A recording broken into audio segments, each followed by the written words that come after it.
Prologue Ikigai. A mysterious word. This book first came into being on a rainy night in Tokyo, when its authors sat down together for the first time in one of the city's tiny bars. We had read each other's work but had never met, thanks to the thousands of miles that separate Barcelona from the capital of Japan. Then a mutual acquaintance put us in touch, launching a friendship that led to this project and seems destined to last a lifetime. The next time we got together, a year later, we strolled through a park in downtown Tokyo and ended up talking about trends in Western psychology, specifically logotherapy, which helps people find their purpose in life. We remarked that Viktor Frankl's logotherapy had gone out of fashion among practicing therapists, who favored other schools of psychology, though people still search for meaning in what they do and how they live. We ask ourselves things like, what is the meaning of my life? Is the point just to live longer, or should I seek a higher purpose? Why do some people know what they want and have a passion for life, while others languish in confusion? At some point in our conversation, the mysterious word Ikigai came up. This Japanese concept, which translates roughly as, the happiness of always being busy, is like logotherapy, but it goes a step beyond. It also seems to be one way of explaining the extraordinary longevity of the Japanese, especially on the island of Okinawa, where there are 24.55 people over the age of 100 for every 100,000 inhabitants, far more than the global average. Those who study why the inhabitants of this island in the south of Japan live longer than people anywhere else in the world believe that one of the keys, in addition to a healthful diet, a simple life in the outdoors, green tea, and the subtropical climate, its average temperature is like that of Hawaii, is the Ikigai that shapes their lives. While researching this concept, we discovered that not a single book in the fields of psychology or personal development is dedicated to bringing this philosophy to the West. Is Ikigai the reason there are more centenarians in Okinawa than anywhere else? How does it inspire people to stay active until the very end? What is the secret to a long and happy life? As we explored the matter further, we discovered that one place in particular, Ogimi, a rural town on the north end of the island with a population of 3,000, boasts the highest life expectancy in the world, a fact that has earned it the nickname the Village of Longevity. Okinawa is where most of Japan's shikiwasa, a lime-like fruit that packs an extraordinary antioxidant punch, comes from. Could that be Ogimi's secret to long life? Or is it the purity of the water used to brew its moringa tea? We decided to go study the secrets of the Japanese centenarians in person. After a year of preliminary research, we arrived in the village, where residents speak an ancient dialect and practice an animist religion that features long-haired forest sprites called bunagaya, with our cameras and recording devices in hand. As soon as we arrived, we could sense the incredible friendliness of its residents, who laughed and joked incessantly amid lush green hills fed by crystalline waters. As we conducted our interviews with the eldest residents of the town, we realized that something far more powerful than just these natural resources was at work. An uncommon joy flows from its inhabitants and guides them through the long and pleasurable journey of their lives. Again, the mysterious Ikigai. But what is it, exactly? How do you get it? It never ceased to surprise us that this haven of nearly eternal life was located precisely in Okinawa, where 200,000 innocent lives were lost at the end of World War II. Rather than harbor animosity toward outsiders, however, Okinawans live by the principle of Ikari Bachode, a local expression that means, treat everyone like a brother, even if you've never met them before. It turns out that one of the secrets to happiness of Ogimi's residents is feeling like part of a community. From an early age they practice uimaru, or teamwork, and so are used to helping one another. Nurturing friendships, eating light, getting enough rest, and doing regular, moderate exercise are all part of the equation of good health, but at the heart of the joie de vivre that inspires these centenarians to keep celebrating birthdays and cherishing each new day is their Ikigai. The purpose of this book is to bring the secrets of Japan's centenarians to you and give you the tools to find your own Ikigai. Because those who discover their Ikigai have everything they need for a long and joyful journey through life. Happy travels. Hector Garcia and Francesc Miralles. Ikigai. The art of staying young while growing old. What is your reason for being? According to the Japanese, everyone has an Ikigai, what a French philosopher might call a raison d'etre. Some people have found their Ikigai, while others are still looking, though they carry it within them.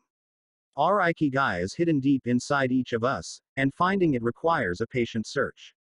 According to those born on Okinawa, the island with the most centenarians in the world, our Ikigai is the reason we get up in the morning. Whatever you do, don't retire. Having a clearly defined Ikigai brings satisfaction, happiness, and meaning to our lives. The purpose of this book is to help you find yours, and to share insights from Japanese philosophy on the lasting health of body, mind, and spirit. One surprising thing you notice, living in Japan, is how active people remain after they retire. In fact, many Japanese people never really retire. They keep doing what they love for as long as their health allows. There is, in fact, no word in Japanese that means retire in the sense of leaving the workforce for good, as in English. According to Dan Buettner, a National Geographic reporter who knows the country well, having a purpose in life is so important in Japanese culture that our idea of retirement simply doesn't exist there. The island of almost eternal youth. Certain longevity studies suggest that a strong sense of community and a clearly defined Ikigai are just as important as the famously healthful Japanese diet, perhaps even more so. Recent medical studies of centenarians from Okinawa and other so-called blue zones, the geographic regions where people live longest, provide a number of interesting facts about these extraordinary human beings. Not only do they live much longer than the rest of the world's population, they also suffer from fewer chronic illnesses such as cancer and heart disease. Inflammatory disorders are also less common.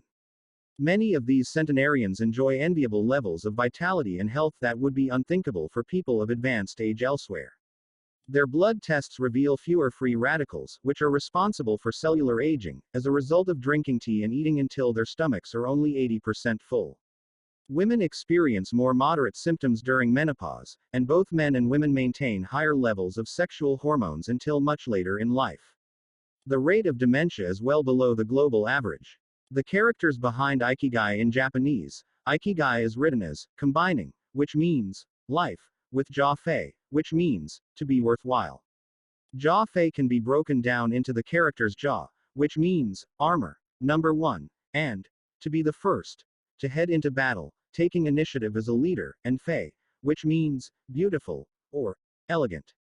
Though we will consider each of these findings over the course of the book, research clearly indicates that the Okinawans' focus on Ikigai gives a sense of purpose to each and every day and plays an important role in their health and longevity. The 5 blue zones. Okinawa holds first place among the world's blue zones. In Okinawa, women in particular live longer and have fewer diseases than anywhere else in the world. The 5 regions identified and analyzed by Dan Buettner in his book The Blue Zones are Okinawa, Japan, especially the northern part of the island. The locals eat a diet rich in vegetables and tofu, typically served on small plates. In addition to their philosophy of Ikigai, the Moai, or close-knit group of friends, see page 15, plays an important role in their longevity. Sardinia, Italy, specifically the provinces of Nuoro and Ogliastra. Locals on this island consume plenty of vegetables and 1 or 2 glasses of wine per day. As in Okinawa, the cohesive nature of this community is another factor directly related to longevity. Loma Linda, California. Researchers studied a group of Seventh-day Adventists who are among the longest living people in the United States. The Nicoya Peninsula, Costa Rica. Locals remain remarkably active after 90. Many of the region's older residents have no problem getting up at 5:30 in the morning to work in the fields. Ikaria, Greece. 1 of every 3 inhabitants of this island near the coast of Turkey is over 90 years old, compared to less than 1% of the population of the United States, a fact that has earned it the nickname the Island of Long Life. The local secret seems to be a lifestyle that dates back to 500 BC. In the following chapters, we will examine several factors that seem to be the keys to longevity and are found across the blue zones, paying special attention to Okinawa and its so-called village of longevity. First, however, it is worth pointing out that 3 of these regions are islands, where resources can be scarce and communities have to help one another. For many, helping others might be an Ikigai strong enough to keep them alive. According to scientists who have studied the 5 blue zones, the keys to longevity are diet, exercise, finding a purpose in life, and Ikigai, and forming strong social ties, that is, having a broad circle of friends and good family relations. Members of these communities manage their time well in order to reduce stress, consume little meat or processed foods, and drink alcohol in moderation. Point 1. They don't do strenuous exercise, but they do move every day, taking walks and working in their vegetable gardens. People in the blue zones would rather walk than drive. Gardening, which involves daily low-intensity movement, is a practice almost all of them have in common. The 80% secret. One of the most common sayings in Japan is, hara hachi bu, which is repeated before or after eating and means something like, fill your belly to 80%. Ancient wisdom advises against eating until we are full. This is why Okinawans stop eating when they feel their stomachs reach 80% of their capacity, rather than overeating and wearing down their bodies with long digestive processes that accelerate cellular oxidation. Of course, there is no way to know objectively if your stomach is at 80% capacity. The lesson to learn from this saying is that we should stop eating when we are starting to feel full. The extra side dish, the snack we eat when we know in our hearts we don't really need it, the apple pie after lunch, all these will give us pleasure in the short term, but not having them will make us happier in the long term. The way food is served is also important. By presenting their meals on many small plates, the Japanese tend to eat less. A typical meal in a restaurant in Japan is served in 5 plates on a tray, 4 of them very small and the main dish slightly bigger.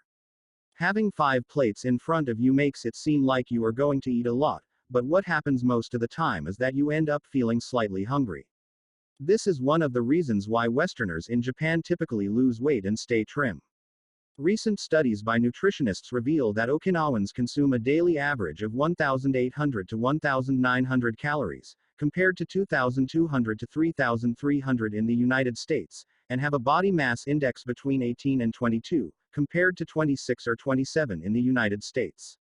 The Okinawan diet is rich in tofu, sweet potatoes, fish 3 times per week, and vegetables roughly 11 ounces per day. In the chapter dedicated to nutrition we will see which healthy, antioxidant-rich foods are included in this 80%. Moai. Connected for life. It is customary in Okinawa to form close bonds within local communities. A moai is an informal group of people with common interests who look out for one another. For many, serving the community becomes part of their Ikigai. The moai has its origins in hard times, when farmers would get together to share best practices and help one another cope with meager harvests. Members of a moai make a set monthly contribution to the group. This payment allows them to participate in meetings, dinners, games of go and shogi, Japanese chess, or whatever hobby they have in common. The funds collected by the group are used for activities, but if there is money left over, one member, decided on a rotating basis, receives a set amount from the surplus. In this way, being part of a moai helps maintain emotional and financial stability. If a member of a moai is in financial trouble, he or she can get an advance from the group's savings. While the details of each moai's accounting practices vary according to the group and its economic means, the feeling of belonging and support gives the individual a sense of security and helps increase life expectancy. Anti-aging secrets. Little things that add up to a long and happy life. Aging's escape velocity. For more than a century, we've managed to add an average of 0.3 years to our life expectancy every year. But what would happen if we had the technology to add a year of life expectancy every year? In theory, we would achieve biological immortality, having reached aging's escape velocity. Aging's escape velocity and the rabbit. Imagine a sign far off in the future with a number on it that represents the age of your death. Every year that you live, you advance closer to the sign. When you reach the sign, you die. Now imagine a rabbit holding the sign and walking to the future. Every year that you live, the rabbit is half a year as far away. After a while, you will reach the rabbit and die. But what if the rabbit could walk at a pace of 1 year for every year of your life? You would never be able to catch the rabbit, and therefore you would never die. The speed at which the rabbit walks to the future is our technology. The more we advance technology and knowledge of our bodies, the faster we can make the rabbit walk. Aging's escape velocity is the moment at which the rabbit walks at a pace of 1 year per year or faster, and we become immortal. Researchers with an eye to the future, such as Ray Kurzweil and Aubrey de Grey, claim that we'll reach this escape velocity in a matter of decades. Other scientists are less optimistic, predicting that we'll reach a limit, a maximum age we won't be able to surpass, no matter how much technology we have. For example, some biologists assert that our cells stop regenerating after about 120 years. Active mind, youthful body. There is much wisdom in the classic saying, mens sana in corpore sano, a sound mind in a sound body. It reminds us that both mind and body are important, and that the health of one is connected to that of the other. It has been shown that maintaining an active, adaptable mind is one of the key factors in staying young. Having a youthful mind also drives you toward a healthy lifestyle that will slow the aging process. Just as a lack of physical exercise has negative effects on our bodies and mood, a lack of mental exercise is bad for us because it causes our neurons and neural connections to deteriorate, and, as a result, reduces our ability to react to our surroundings. This is why it's so important to give your brain a workout. One pioneer in advocating for mental exercise is the Israeli neuroscientist Shlomo Brezhnitz, who argues that the brain needs a lot of stimulation in order to stay in shape. As he stated in an interview with Eduard Punset for the Spanish television program reads, "There is a tension between what is good for someone and what they want to do. This is because people, especially older people, like to do things as they've always done them. The problem is that when the brain develops ingrained habits, it doesn't need to think anymore. Things get done quickly and efficiently on automatic pilot, often in a very advantageous way. This creates a tendency to stick to routines, and the only way of breaking these is to confront the brain with new information. Point 1. Presented with new information, the brain creates new connections and is revitalized. This is why it is so important to expose yourself to change, even if stepping outside your comfort zone means feeling a bit of anxiety. The effects of mental training have been scientifically demonstrated. According to Collins Hemingway and Shlomo Brezhnitz in their book Maximum Brainpower, Challenging the Brain for Health and Wisdom, mental training is beneficial on many levels. You begin exercising your brain by doing a certain task for the first time, he writes.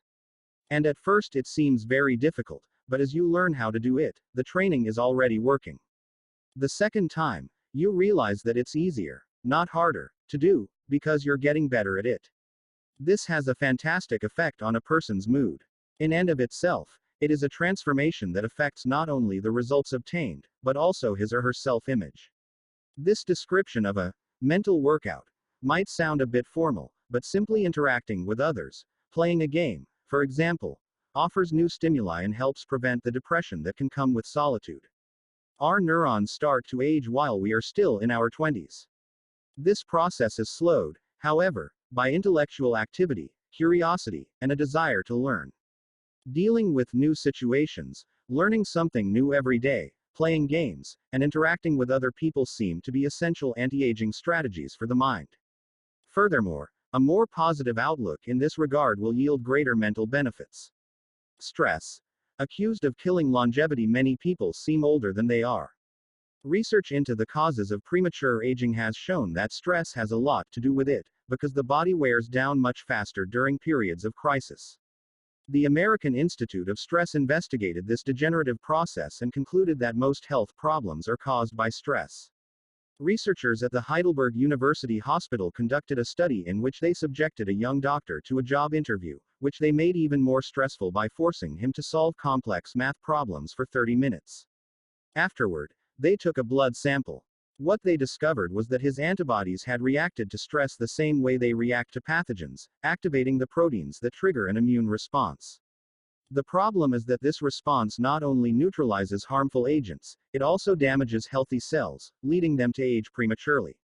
The University of California conducted a similar study, taking data and samples from 39 women who had high levels of stress due to the illness of one of their children and comparing them to samples from women with healthy children and low levels of stress.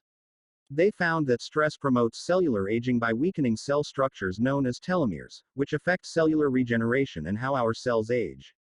As the study revealed, the greater the stress, the greater the degenerative effect on cells. How does stress work?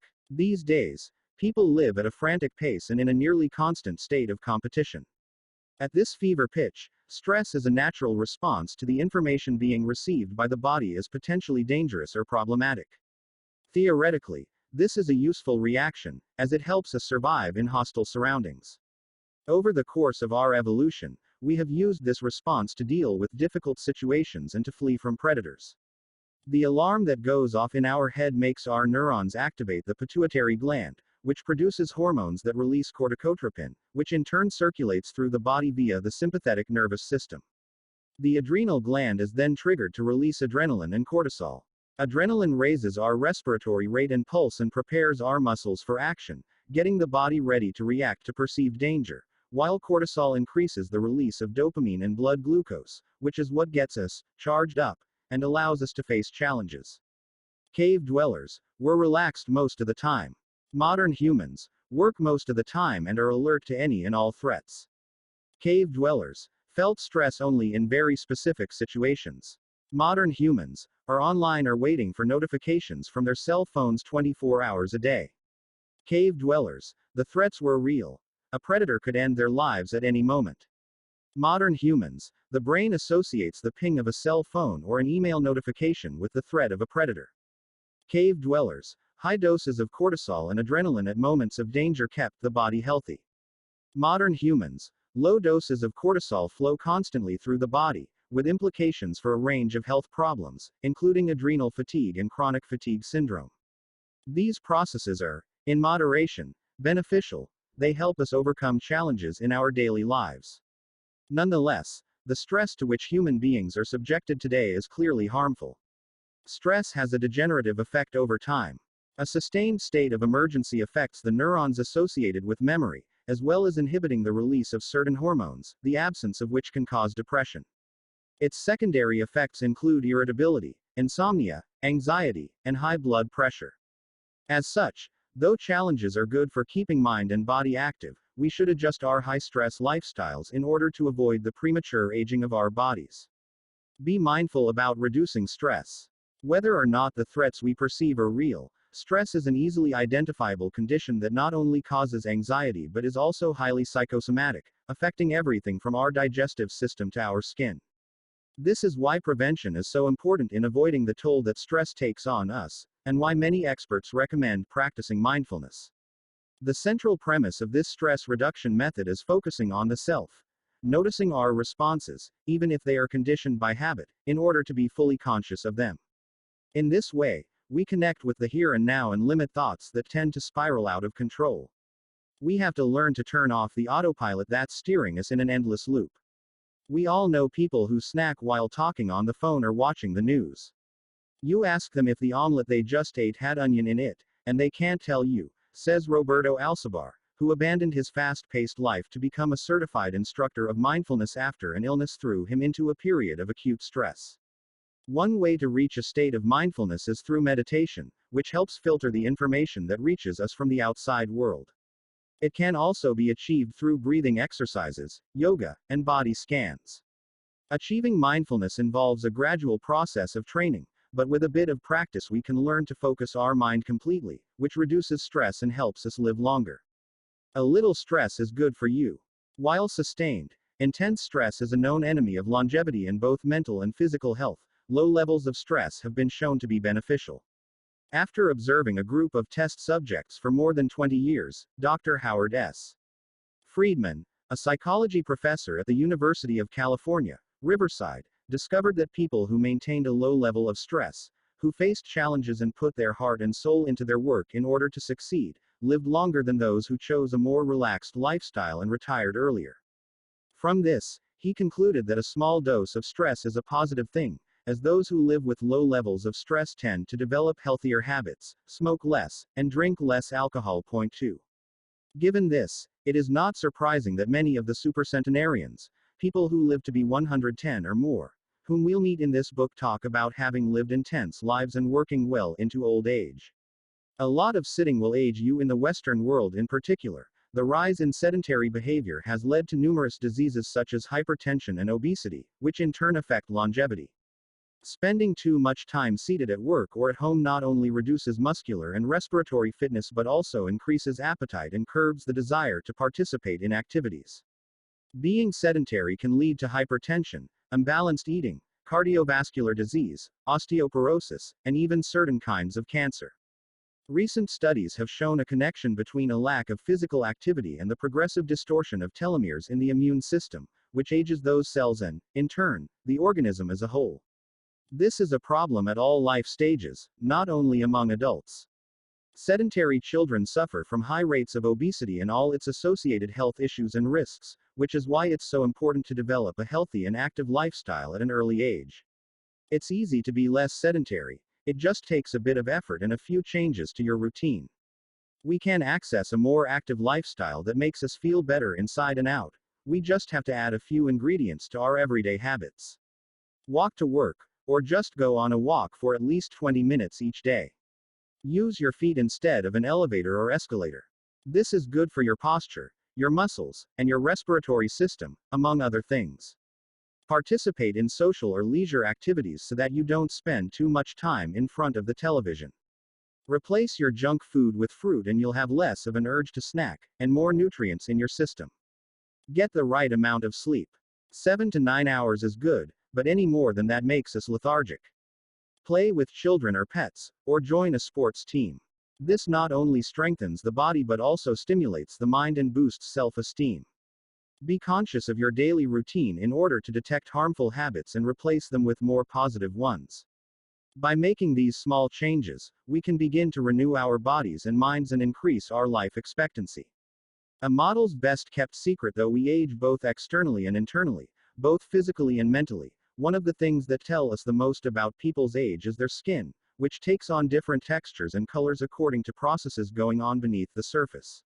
Most of those who make their living as models claim to sleep between 9 and 10 hours the night before a fashion show. This gives their skin a taut, wrinkle-free appearance and a healthy, radiant glow. Science has shown that sleep is a key anti-aging tool, because when we sleep we generate melatonin, a hormone that occurs naturally in our bodies. The pineal gland produces it from the neurotransmitter serotonin according to our diurnal and nocturnal rhythms, and it plays a role in our sleep and waking cycles. A powerful antioxidant, melatonin helps us live longer, and also offers the following benefits. It strengthens the immune system. It contains an element that protects against cancer. It promotes the natural production of insulin. It slows the onset of Alzheimer's disease. It helps prevent osteoporosis and fight heart disease. For all these reasons, melatonin is a great ally in preserving youth. It should be noted, however, that melatonin production decreases after age 30. We can compensate for this by eating a balanced diet and getting more calcium, soaking up a moderate amount of sun each day, getting enough sleep, avoiding stress, alcohol, tobacco, and caffeine, all of which make it harder to get a good night's rest, depriving us of the melatonin we need. Experts are trying to determine whether artificially stimulating production of melatonin might help slow the aging process, which would confirm the theory that we already carry the secret to longevity within us. Anti-aging attitudes: the mind has tremendous power over the body and how quickly it ages. Most doctors agree that the secret to keeping the body young is keeping the mind active, a key element of Ikigai, and in not caving in when we face difficulties throughout our lives. One study, conducted at Yeshiva University, found that the people who live the longest have two dispositional traits in common: a positive attitude and a high degree of emotional awareness. In other words, those who face challenges with a positive outlook and are able to manage their emotions are already well on their way toward longevity. A stoic attitude, serenity in the face of a setback, can also help keep you young, as it lowers anxiety and stress levels and stabilizes behavior. This can be seen in the greater life expectancies of certain cultures with unhurried, deliberate lifestyles. Many centenarians and supercentenarians have similar profiles. They have had full lives that were difficult at times, but they knew how to approach these challenges with a positive attitude and not be overwhelmed by the obstacles they faced. Alexander Amike, who in 2014 became the world's oldest living man at age 111, knew he had good genes but understood that other factors contributed. 2. The life you live is equally or more important for longevity, he said in an interview with Reuters after being added to Guinness World Records in 2014. An ode to longevity. During our stay in Ogimi, the village that holds the Guinness record for longevity, a woman who was about to turn 100 years old sang the following song for us in a mixture of Japanese and the local dialect. To keep healthy and have a long life, eat just a little of everything with relish, go to bed early, get up early, and then go out for a walk. We live each day with serenity and we enjoy the journey. To keep healthy and have a long life, we get on well with all of our friends. Spring, summer, fall, winter, we happily enjoy all the seasons. The secret is to not get distracted by how old the fingers are, from the fingers to the head and back once again. If you keep moving with your fingers working, 100 years will come to you. We can now use our fingers to turn the page to the next chapter, where we will look at the close relationship between longevity and discovering our life's mission. From logotherapy to Ikigai, how to live longer and better by finding your purpose. What is logotherapy? A colleague once asked Viktor Frankl to define his school of psychology in a single phrase, to which Frankl replied, "Well, in logotherapy the patient sits up straight and has to listen to things that are, on occasion, hard to hear." The colleague had just described psychoanalysis to him in the following terms. In psychoanalysis, the patient lies down on a couch and tells you things that are, on occasion, hard to say. Frankl explains that one of the first questions he would ask his patients was, "Why do you not commit suicide?" Usually the patient found good reasons not to, and was able to carry on. What, then, does logotherapy do? The answer is pretty clear. It helps you find reasons to live. Logotherapy pushes patients to consciously discover their life's purpose in order to confront their neuroses. Their quest to fulfill their destiny then motivates them to press forward, breaking the mental chains of the past and overcoming whatever obstacles they encounter along the way. Something to Live for a study conducted by Frankl in his Vienna clinic found that among both patients and personnel, around 80% believed that human beings needed a reason for living, and around 60% felt they had someone or something in their lives worth dying for. The search for meaning, the search for purpose became a personal, driving force that allowed Frankl to achieve his goals. The process of logotherapy can be summarized in these 5 steps. 1. A person feels empty, frustrated, or anxious. 2. The therapist shows him that what he is feeling is the desire to have a meaningful life. 3. The patient discovers his life's purpose at that particular point in time. 4. Of his own free will, the patient decides to accept or reject that destiny. 5. This newfound passion for life helps him overcome obstacles and sorrows. Frankl himself would live and die for his principles and ideals. His experiences as a prisoner at Auschwitz showed him that everything can be taken from a man but one thing, the last of the human freedoms, to choose one's attitude in any given set of circumstances, to choose one's own way. It was something he had to go through alone, without any help, and it inspired him for the rest of his life. Fight for yourself. Existential frustration arises when our life is without purpose, or when that purpose is skewed. In Frankl's view, however, there is no need to see this frustration as an anomaly or a symptom of neurosis. Instead, it can be a positive thing, a catalyst for change. Logotherapy does not see this frustration as mental illness, the way other forms of therapy do, but rather as spiritual anguish, a natural and beneficial phenomenon that drives those who suffer from it to seek a cure, whether on their own or with the help of others, and in so doing to find greater satisfaction in life. It helps them change their own destiny. Logotherapy enters the picture if the person needs help doing this, if he needs guidance in discovering his life's purpose and later in overcoming conflicts so he can keep moving toward his objective. In Man's Search for Meaning, Frankl cites one of Nietzsche's famous aphorisms: "He who has a why to live for can bear with almost any how." Based on his own experience, Frankl believed that our health depends on that natural tension that comes from comparing what we've accomplished so far with what we'd like to achieve in the future. What we need, then, is not a peaceful existence, but a challenge we can strive to meet by applying all the skills at our disposal. Existential crisis, on the other hand, is typical of modern societies in which people do what they are told to do, or what others do, rather than what they want to do. They often try to fill the gap between what is expected of them and what they want for themselves with economic power or physical pleasure, or by numbing their senses. It can even lead to suicide. Sunday neurosis, for example, is what happens when, without the obligations and commitments of the workweek, the individual realizes how empty he is inside. He has to find a solution. Above all, he has to find his purpose, his reason for getting out of bed, his Ikigai. I feel empty inside. In a study conducted at the Vienna Polyclinic Hospital, Frankl's team found that 55% of the patients they interviewed were experiencing some degree of existential crisis. According to logotherapy, discovering one's purpose in life helps an individual fill that existential void.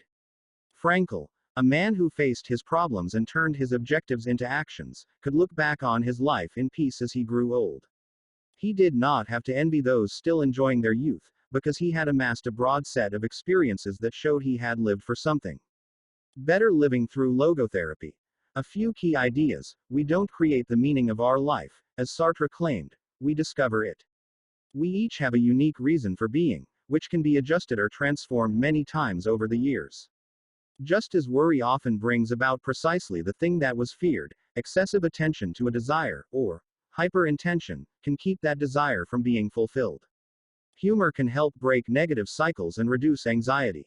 We all have the capacity to do noble or terrible things. The side of the equation we end up on depends on our decisions, not on the condition in which we find ourselves. In the pages that follow, we will look at 4 cases from Frankl's own practice in order to better understand the search for meaning and purpose. Case study: Viktor Frankl. In German concentration camps, as in those that would later be built in Japan and Korea, psychiatrists confirmed that the prisoners with the greatest chance of survival were those who had things they wanted to accomplish outside the camp, those who felt a strong need to get out of there alive. This was true of Frankl, who, after being released and successfully developing the school of logotherapy, realized he had been the first patient of his own practice. Frankl had a goal to achieve, and it made him persevere. He arrived at Auschwitz carrying a manuscript that contained all the theories and research he had compiled over the course of his career, ready for publication. When it was confiscated, he felt compelled to write it all over again, and that need drove him and gave his life meaning amid the constant horror and doubt of the concentration camp.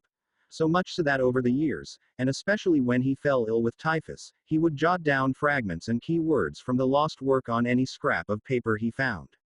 Case study: The American diplomat. An important North American diplomat went to Frankl to pick up where he left off with a course of treatment he had started 5 years earlier in the United States. When Frankl asked him why he'd started therapy in the first place, the diplomat answered that he hated his job and his country's international policies, which he had to follow and enforce. His American psychoanalyst, whom he'd been seeing for years, insisted he make peace with his father so that his government and his job, both representations of the paternal figure, would seem less disagreeable. Frankl, however, showed him in just a few sessions that his frustration was due to the fact that he wanted to pursue a different career, and the diplomat concluded his treatment with that idea in mind. 5 years later, the former diplomat informed Frankl that he had been working during that time in a different profession, and that he was happy. In Frankl's view, the man not only didn't need all those years of psychoanalysis, he also couldn't even really be considered a patient in need of therapy. He was simply someone in search of a new life's purpose. As soon as he found it, his life took on deeper meaning. Case study: The suicidal mother. The mother of a boy who had died at age 11 was admitted to Frankl's clinic after she tried to kill herself and her other son. It was this other son, paralyzed since birth, who kept her from carrying out her plan. He did believe his life had a purpose, and if his mother killed them both, it would keep him from achieving his goals. The woman shared her story in a group session. To help her, Frankl asked another woman to imagine a hypothetical situation in which she lay on her deathbed, old and wealthy but childless. The woman insisted that, in that case, she would have felt her life had been a failure. When the suicidal mother was asked to perform the same exercise, imagining herself on her deathbed, she looked back and realized that she had done everything in her power for her children, for both of them. She had given her paralyzed son a good life, and he had turned into a kind, reasonably happy person. To this she added, crying, "As for myself, I can look back peacefully on my life, for I can say my life was full of meaning, and I have tried hard to live it fully. I have done my best. I have done my best for my son. My life was no failure." In this way, by imagining herself on her deathbed and looking back, the suicidal mother found the meaning that, though she was not aware of it, her life already had. Case study: The grief-stricken doctor. An elderly doctor, unable to overcome the deep depression into which he'd fallen after the death of his wife 2 years earlier, went to Frankl for help. Instead of giving him advice or analyzing his condition, Frankl asked him what would have happened if he had been the one who died first. The doctor, horrified, answered that it would have been terrible for his poor wife, that she would have suffered tremendously. To which Frankl responded, "You see, doctor, you have spared her all that suffering, but the price you have to pay for this is to survive, and mourn her." The doctor didn't say another word. He left Frankel's office in peace, after taking the therapist's hand in his own.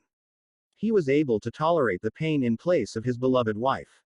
His life had been given a purpose. Morita therapy. In the same decade that logotherapy came into being, a few years earlier, in fact, Shoma Morita created his own purpose-centered therapy, in Japan. It proved to be effective in the treatment of neurosis, obsessive-compulsive disorder, and post-traumatic stress. In addition to being a psychotherapist, Shoma Morita was a Zen Buddhist, and his therapy left a lasting spiritual mark on Japan.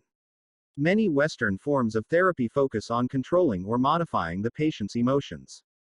In the West, we tend to believe that what we think influences how we feel, which in turn influences how we act. In contrast, Morita therapy focuses on teaching patients to accept their emotions without trying to control them, since their feelings will change as a result of their actions. In addition to accepting the patient's emotions, Morita therapy seeks to create new emotions on the basis of actions. According to Morita, these emotions are learned through experience and repetition. Morita therapy is not meant to eliminate symptoms, instead it teaches us to accept our desires, anxieties, fears, and worries, and let them go. As Morita writes in his book Morita Therapy and the True Nature of Anxiety-Based Disorders, in feelings, it is best to be wealthy and generous. Morita explained the idea of letting go of negative feelings with the following fable. A donkey that is tied to a post by a rope will keep walking around the post in an attempt to free itself, only to become more immobilized and attached to the post. The same thing applies to people with obsessive thinking who become more trapped in their own suffering when they try to escape from their fears and discomfort. The basic principles of Morita therapy: accept your feelings. If we have obsessive thoughts, we should not try to control them or get rid of them. If we do, they become more intense. Regarding human emotions, the Zen master would say, if we try to get rid of one wave with another, we end up with an infinite sea. We don't create our feelings, they simply come to us, and we have to accept them. The trick is welcoming them. Morita likened emotions to the weather. We can't predict or control them, we can only observe them.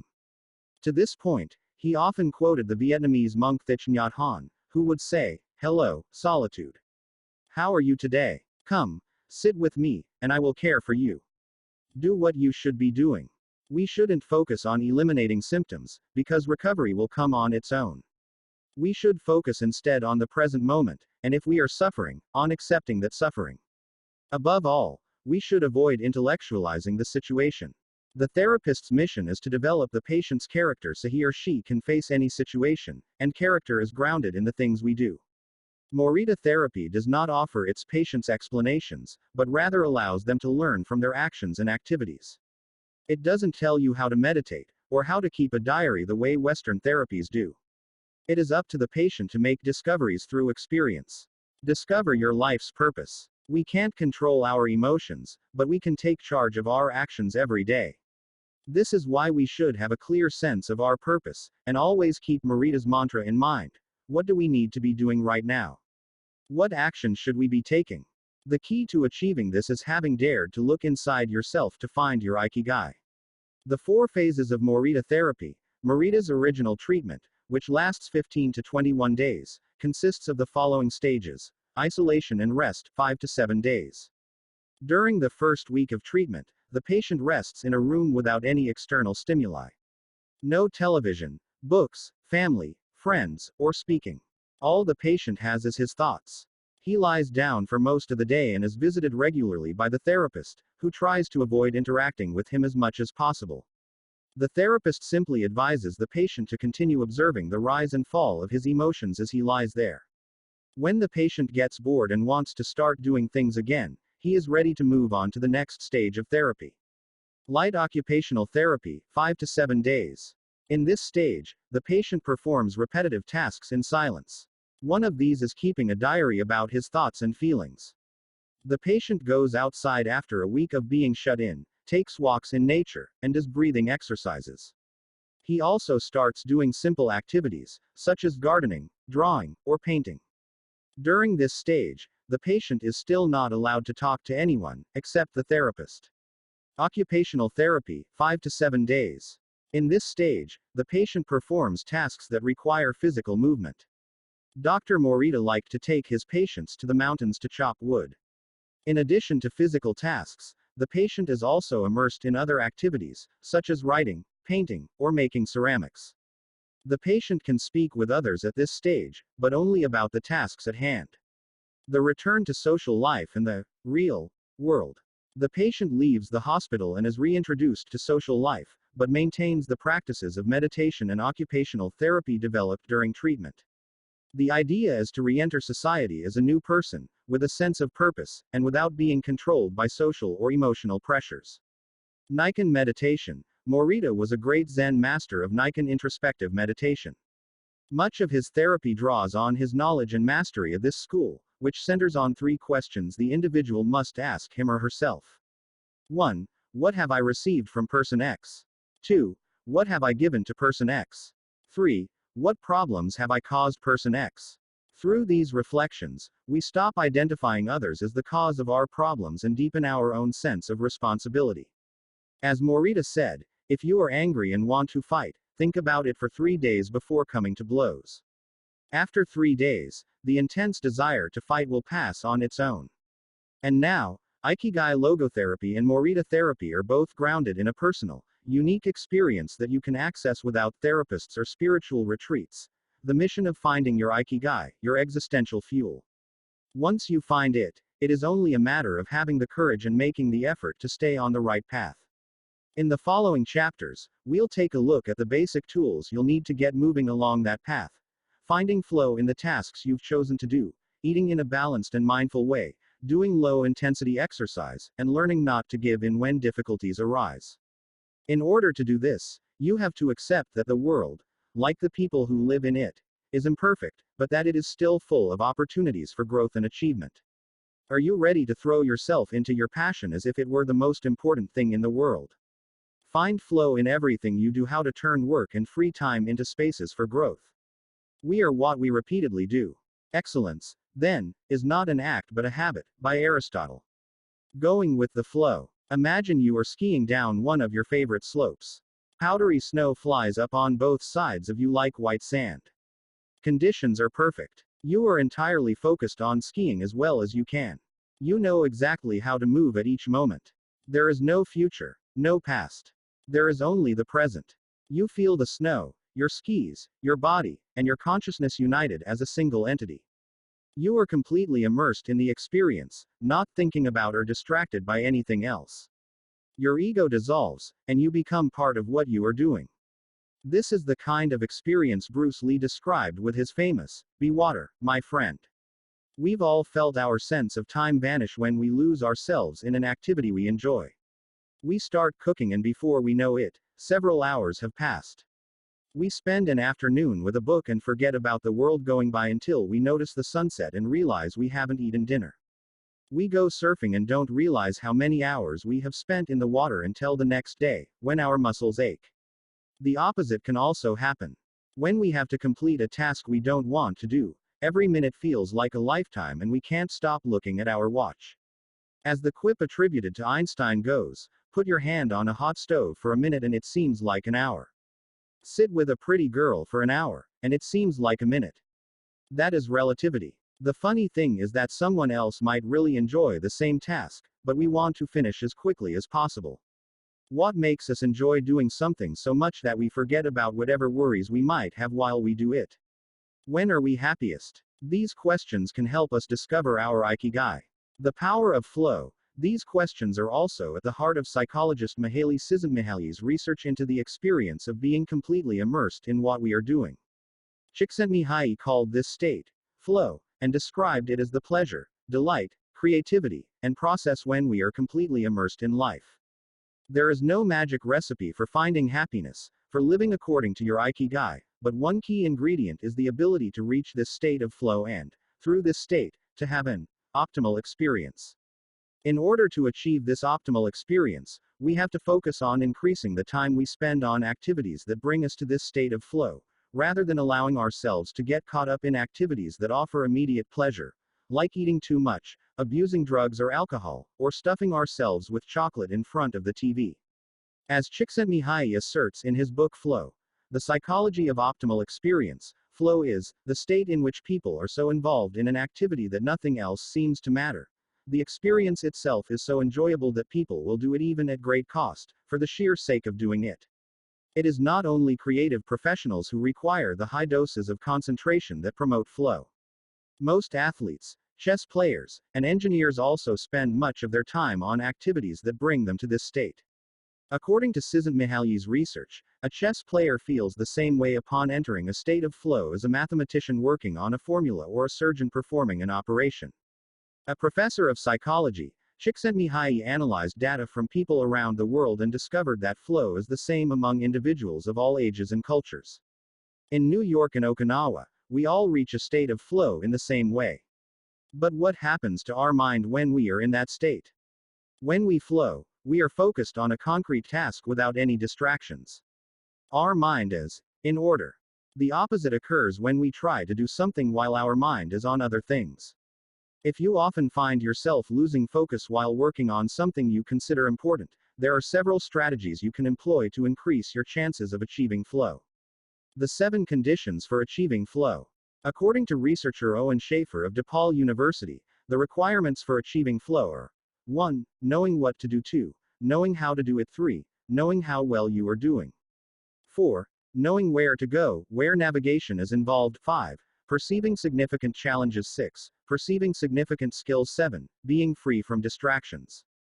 Strategy 1. Choose a difficult task, but not too difficult. Schaefer's model encourages us to take on tasks that we have a chance of completing but that are slightly outside our comfort zone. Every task, sport, or job has a set of rules, and we need a set of skills to follow them. If the rules for completing a task or achieving a purpose are too basic relative to our skill set, we will likely get bored. Activities that are too easy lead to apathy. If, on the other hand, we assign ourselves a task that is too difficult, we won't have the skills to complete it and will almost certainly give up, and feel frustrated, to boot. The ideal is to find a middle path, something aligned with our abilities but just a bit of a stretch, so we experience it as a challenge. This is what Ernest Hemingway meant when he said, "Sometimes I write better than I can." We want to see challenges through to the end because we enjoy the feeling of pushing ourselves. Bertrand Russell expressed a similar idea when he said, "To be able to concentrate for a considerable amount of time is essential to difficult achievement." If you're a graphic designer, learn a new software program for your next project. If you're a programmer, use a new programming language. If you're a dancer, try to incorporate into your next routine a movement that has seemed impossible for years. Add a little something extra, something that takes you out of your comfort zone. Even doing something as simple as reading means following certain rules, having certain abilities and knowledge. If we set out to read a book on quantum mechanics for specialists in physics without being specialists in physics ourselves, we'll probably give up after a few minutes. On the other end of the spectrum, if we already know everything a book has to tell us, we'll get bored right away. However, if the book is appropriate to our knowledge and abilities, and builds on what we already know, we'll immerse ourselves in our reading, and time will flow. This pleasure and satisfaction are evidence that we are in tune with our Ikigai. Strategy 2. Have a clear, concrete objective. Video games, played in moderation, board games, and sports are great ways to achieve flow, because the objective tends to be very clear. Beat your rival or your own record while following a set of explicitly defined rules. Unfortunately, the objective isn't quite as clear in most situations. According to a study by Boston Consulting Group, when asked about their bosses, the number one complaint of employees at multinational corporations is that they don't communicate the team's mission clearly, and that, as a result, the employees don't know what their objectives are. What often happens, especially in big companies, is that the executives get lost in the details of obsessive planning, creating strategies to hide the fact that they don't have a clear objective. It's like heading out to sea with a map but no destination. It is much more important to have a compass pointing to a concrete objective than to have a map. Joy Ito, director of the MIT Media Lab, encourages us to use the principle of compass over maps as a tool to navigate our world of uncertainty. In the book Whiplash, How to Survive Our Faster Future, he and Jeff Howe write, in an increasingly unpredictable world moving ever more quickly, a detailed map may lead you deep into the woods at an unnecessarily high cost. A good compass, though, will always take you where you need to go. It doesn't mean that you should start your journey without any idea where you're going. What it does mean is understanding that while the path to your goal may not be straight, you'll finish faster and more efficiently than you would have if you had trudged along a pre-planned route. In business, the creative professions, and education alike, it's important to reflect on what we hope to achieve before starting to work, study, or make something. We should ask ourselves questions such as, what is my objective for today's session in the studio? How many words am I going to write today for the article coming out next month? What is my team's mission? How fast will I set the metronome tomorrow in order to play that sonata at an allegro tempo by the end of the week? Having a clear objective is important in achieving flow, but we also have to know how to leave it behind when we get down to business. Once the journey has begun, we should keep this objective in mind without obsessing over it. When Olympic athletes compete for a gold medal, they can't stop to think how pretty the medal is. They have to be present in the moment, they have to flow. If they lose focus for a second, thinking how proud they'll be to show the medal to their parents, they'll almost certainly commit an error at a critical moment and will not win the competition. One common example of this is writer's block. Imagine that a writer has to finish a novel in 3 months. The objective is clear, the problem is that the writer can't stop obsessing over it. Every day she wakes up thinking, I have to write that novel, and every day she sets about reading the newspaper and cleaning the house.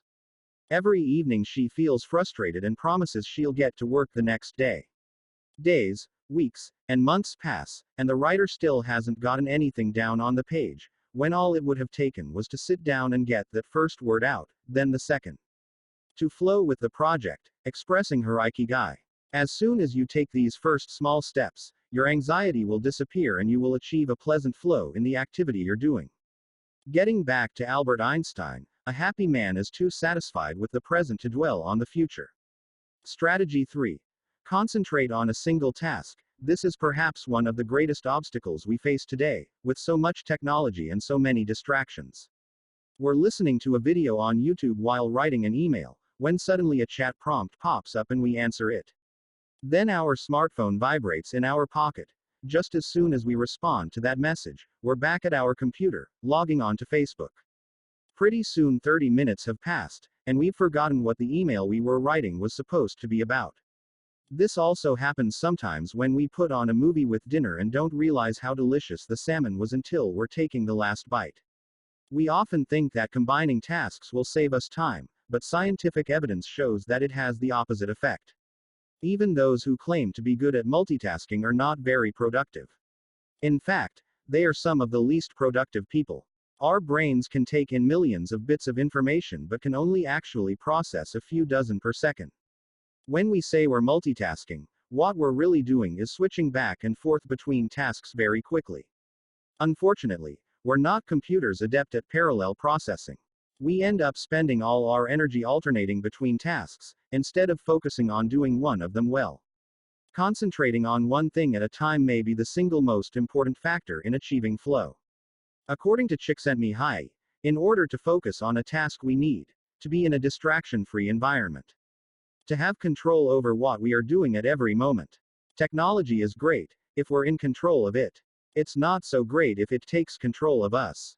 For example, if you have to write a research paper, you might sit down at your computer and use Google to look up the information you need. However, if you're not very disciplined, you might end up surfing the web instead of writing that paper. In that case, Google and the internet will have taken over, pulling you out of your state of flow. It has been scientifically shown that if we continually ask our brains to switch back and forth between tasks, we waste time, make more mistakes, and remember less of what we've done. Several studies conducted at Stanford University by Clifford Ivar Nass describe our generation as suffering from an epidemic of multitasking. One such study analyzed the behavior of hundreds of students, dividing them into groups based on the number of things they tended to do at once. The students who were the most addicted to multitasking typically alternated among more than 4 tasks. For example, taking notes while reading a textbook, listening to a podcast, answering messages on their smartphone, and sometimes checking their Twitter timeline. Each group of students was shown a screen with several red and several blue arrows. The objective of the exercise was to count the red arrows. At first, All the students answered correctly right away, without much trouble. As the number of blue arrows increased, the number of red arrows stayed the same. Only their position changed, however. The students accustomed to multitasking had serious trouble counting the red arrows in the time allotted, or as quickly as the students who did not habitually multitask, for one very simple reason. They got distracted by the blue arrows. Their brains were trained to pay attention to every stimulus, regardless of its importance, while the brains of the other students were trained to focus on a single task. In this case, counting the red arrows and ignoring the blue ones. Other studies indicate that working on several things at once lowers our productivity by at least 60% and our IQ by more than 10 points. One study funded by the Swedish Council for Working Life and Social Research found that a sample group of more than 4,000 young adults between the ages of 20 and 24 who were addicted to their smartphones got less sleep, felt less connected to their community at school, and were more likely to show signs of depression. Concentrating on a single task makes achieving flow more likely, increases productivity, increases our power of retention, makes us less likely to make mistakes, helps us feel calm and in control of the task at hand. Causes us to become more considerate as we pay full attention to those around us and increases creativity. Concentrating on a multitasking makes achieving flow impossible, decreases productivity by 60%, though it doesn't seem to. Makes it harder to remember things, makes us more likely to make mistakes, makes us feel stressed by the sensation that we're losing control, that our tasks are controlling us. Causes us to hurt those around us through our addiction to stimuli, always checking our phones, always on social media. And reduces creativity. What can we do to avoid falling victim to this flow impeding epidemic? How can we train our brains to focus on a single task? Here are a few ideas for creating a space and time free of distractions, to increase our chances of reaching a state of flow and thereby getting in touch with our Ikigai. Don't look at any kind of screen for the first hour you're awake and the last hour before you go to sleep. Turn off your phone before you achieve flow. There is nothing more important than the task you have chosen to do during this time. If this seems too extreme, enable the do not disturb function so only the people closest to you can contact you in case of emergency.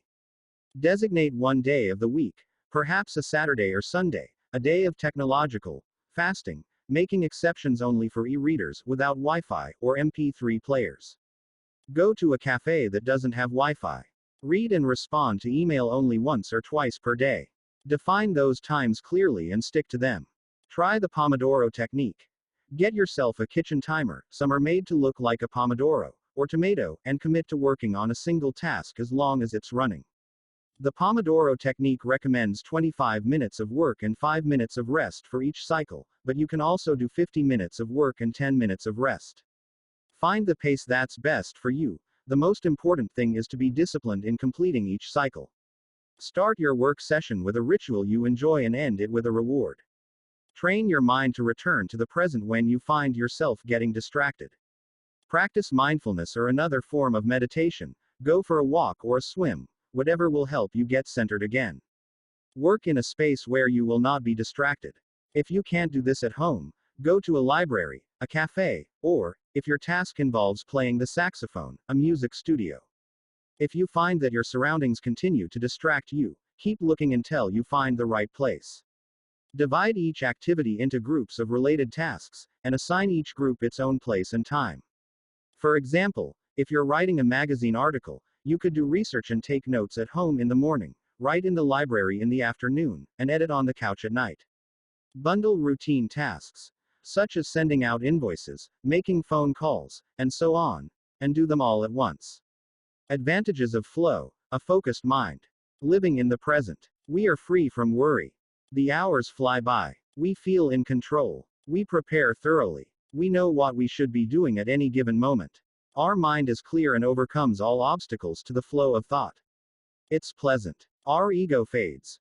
We are not the ones controlling the activity or task we're doing, the task is leading us. Disadvantages of distraction: a wandering mind. Thinking about the past and the future. Concerns about our daily life and the people around us invade our thoughts. Every minute seems endless. We lose control and fail to complete the task at hand, or other tasks or people keep us from our work. We act without being prepared. We frequently get stuck and don't know how to proceed. We are plagued by doubts, concerns, and low self-esteem. It's boring and exhausting. Constant self-criticism. Our ego is present and we feel frustrated. Flow in Japan.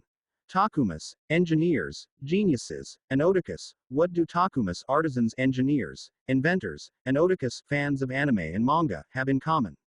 They all understand the importance of flowing with their Ikigai at all times. One widespread stereotype about people in Japan is that they're exceptionally dedicated and hardworking, even though some Japanese people say they look like they're working harder than they really are. There is no doubt, though, about their ability to be completely absorbed in a task, or about their perseverance when there is a problem to be solved. One of the first words one learns when starting Japanese lessons is ganbaru, which means to persevere, or to stay firm by doing one's best.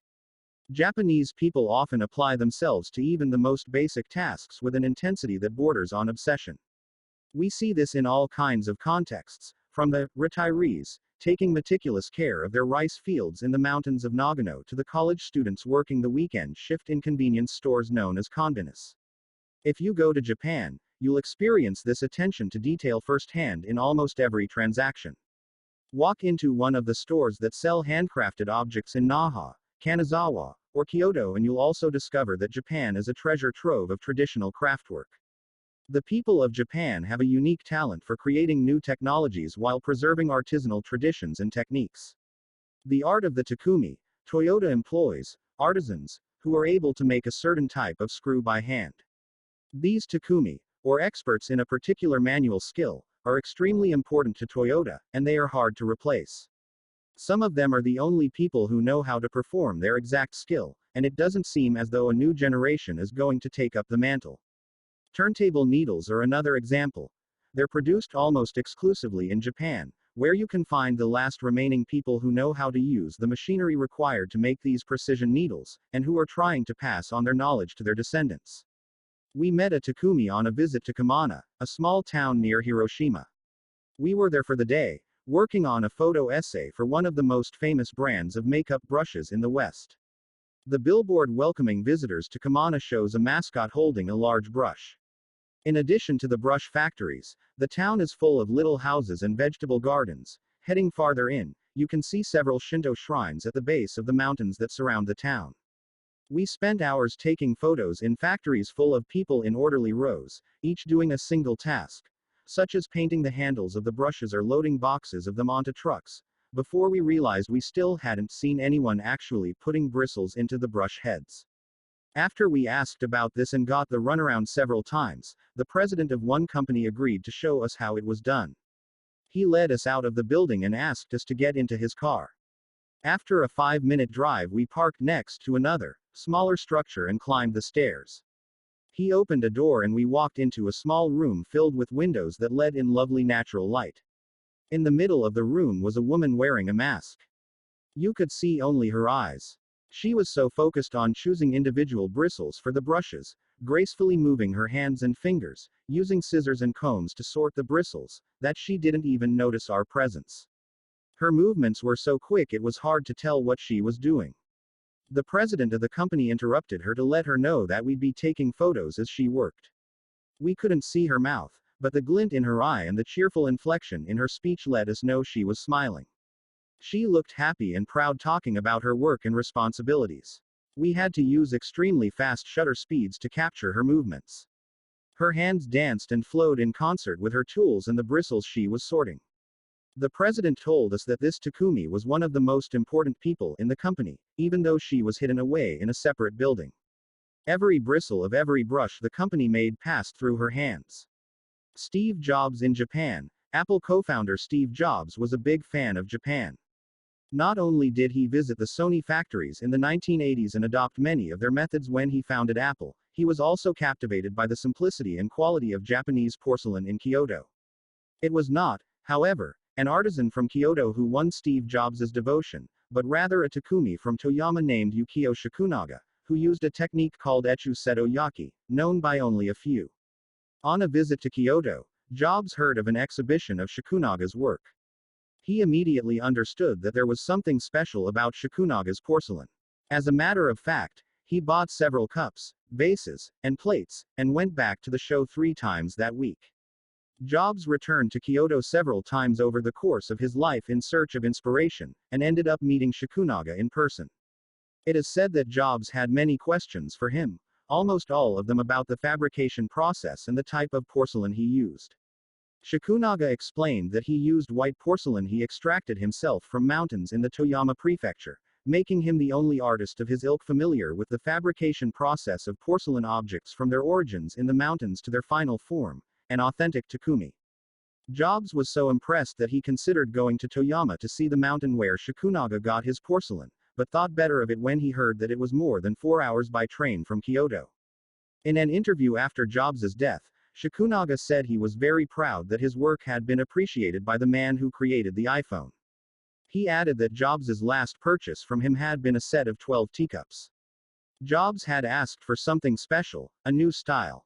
To satisfy this request, Shikunaga made 150 teacups in the process of testing out new ideas. Of these, he chose the 12 best and sent them to the Jobs family. Ever since his first trip to Japan, Jobs was fascinated and inspired by the country's artisans, engineers, especially at Sony, philosophy, especially Zen, and cuisine, especially sushi. Sophisticated simplicity. What do Japanese artisans, engineers, Zen philosophy, and cuisine have in common? Simplicity and attention to detail. It is not a lazy simplicity but a sophisticated one that searches out new frontiers, always taking the object, the body and mind, or the cuisine to the next level, according to one's Ikigai. As Csikszentmihalyi would say, the key is always having a meaningful challenge to overcome in order to maintain flow. The documentary Jiro Dreams of Sushi gives us another example of a takumi, this time in the kitchen. Its protagonist has been making sushi every day for more than 80 years, and owns a small sushi restaurant near the Ginza subway station in Tokyo. He and his son go every day to the famous Tsukiji fish market and choose the best fish to bring back to the restaurant. In the documentary, we see one of Jiro's apprentices learning to make tamago, a thin, slightly sweet omelet. No matter how hard he tries, he can't get Jiro's approval. He keeps practicing for years until he finally does. Why does the apprentice refuse to give up? Doesn't he get bored cooking eggs every day? No, because making sushi is his Ikigai, too. Both Jiro and his son are culinary artists. They don't get bored when they cook. They achieve a state of flow.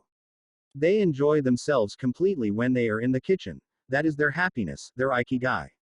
They've learned to take pleasure in their work, to lose their sense of time. Beyond the close relationship between father and son, which helps them keep the challenge going each day, they also work in a quiet, peaceful environment that allows them to concentrate. Even after receiving a 3-star rating from Michelin, they never considered opening other locations or expanding the business. They serve just 10 patrons at a time at the bar of their small restaurant. Jiro's family isn't looking to make money. Instead, they value good working conditions and creating an environment in which they can flow while making the best sushi in the world. Jiro, like Yukio Shikunaga, begins his work at the source. He goes to the fish market to find the best tuna. Shikunaga goes to the mountains to find the best porcelain. When they get down to work, both become one with the object they are creating. This unity with the object that they reach in a state of flow takes on special meaning in Japan, where, according to Shintoism, forests, trees, and objects have a kami, spirit or god, within them. When someone, whether an artist, an engineer, or a chef, sets out to create something, his or her responsibility is to use nature to give it life, while respecting that nature at every moment. During this process, the artisan becomes one with the object and flows with it. An ironworker would say that metal has a life of its own, just as someone making ceramics would say that the clay does. The Japanese are skilled at bringing nature and technology together. Not man versus nature, but rather a union of the two. The purity of Ghibli. There are those who say that the Shinto value of being connected with nature is vanishing. One of the harshest critics of this loss is another artist with a clearly defined Ikigai, Hayao Miyazaki, the director of the animated films produced by Studio Ghibli. In nearly all his films we see humans, technology, fantasy, and nature in a state of conflict, and, in the end, coming together. One of the most poignant metaphors in his film Spirited Away is an obese spirit covered in trash that represents the pollution of the rivers. In Miyazaki's films, forests have personalities, trees have feelings, and robots befriend birds. Considered a national treasure by the Japanese government, Miyazaki is an artist capable of becoming completely absorbed in his art. He uses a cell phone from the late 1990s, and he makes his entire team draw by hand. He directs his films by rendering on paper even the tiniest detail, achieving flow by drawing, not by using a computer.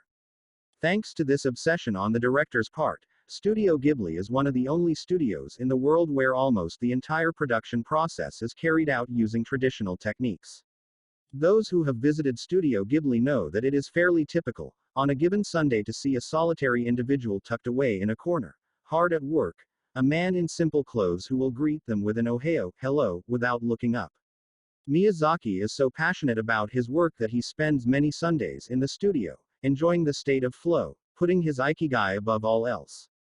Visitors know that under no circumstances is one to bother Miyazaki, who is known for his quick temper, especially if he is interrupted while drawing.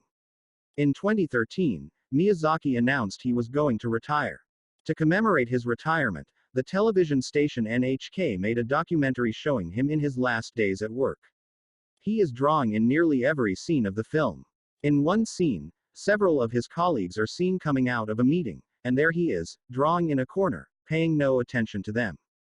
In another scene, he is shown walking to work on December 30th, a national holiday in Japan, and opening the doors of Studio Ghibli so he can spend the day there, drawing alone. Miyazaki can't stop drawing. The day after his retirement, instead of going on vacation or staying at home, he went to Studio Ghibli and sat down to draw. His colleagues put on their best poker faces, not knowing what to say. 1 year later, he announced he wouldn't make any more feature films but that he would keep on drawing until the day he died. Can someone really retire if he is passionate about what he does? The recluses, it is not only the Japanese who have this capacity, there are artists and scientists all over the world with strong, clear Ikigai. They do what they love until their dying day. The last thing Einstein wrote before closing his eyes forever was a formula that attempted to unite all the forces of the universe in a single theory. When he died, he was still doing what he loved. If he hadn't been a physicist, he said, he would have been happy as a musician.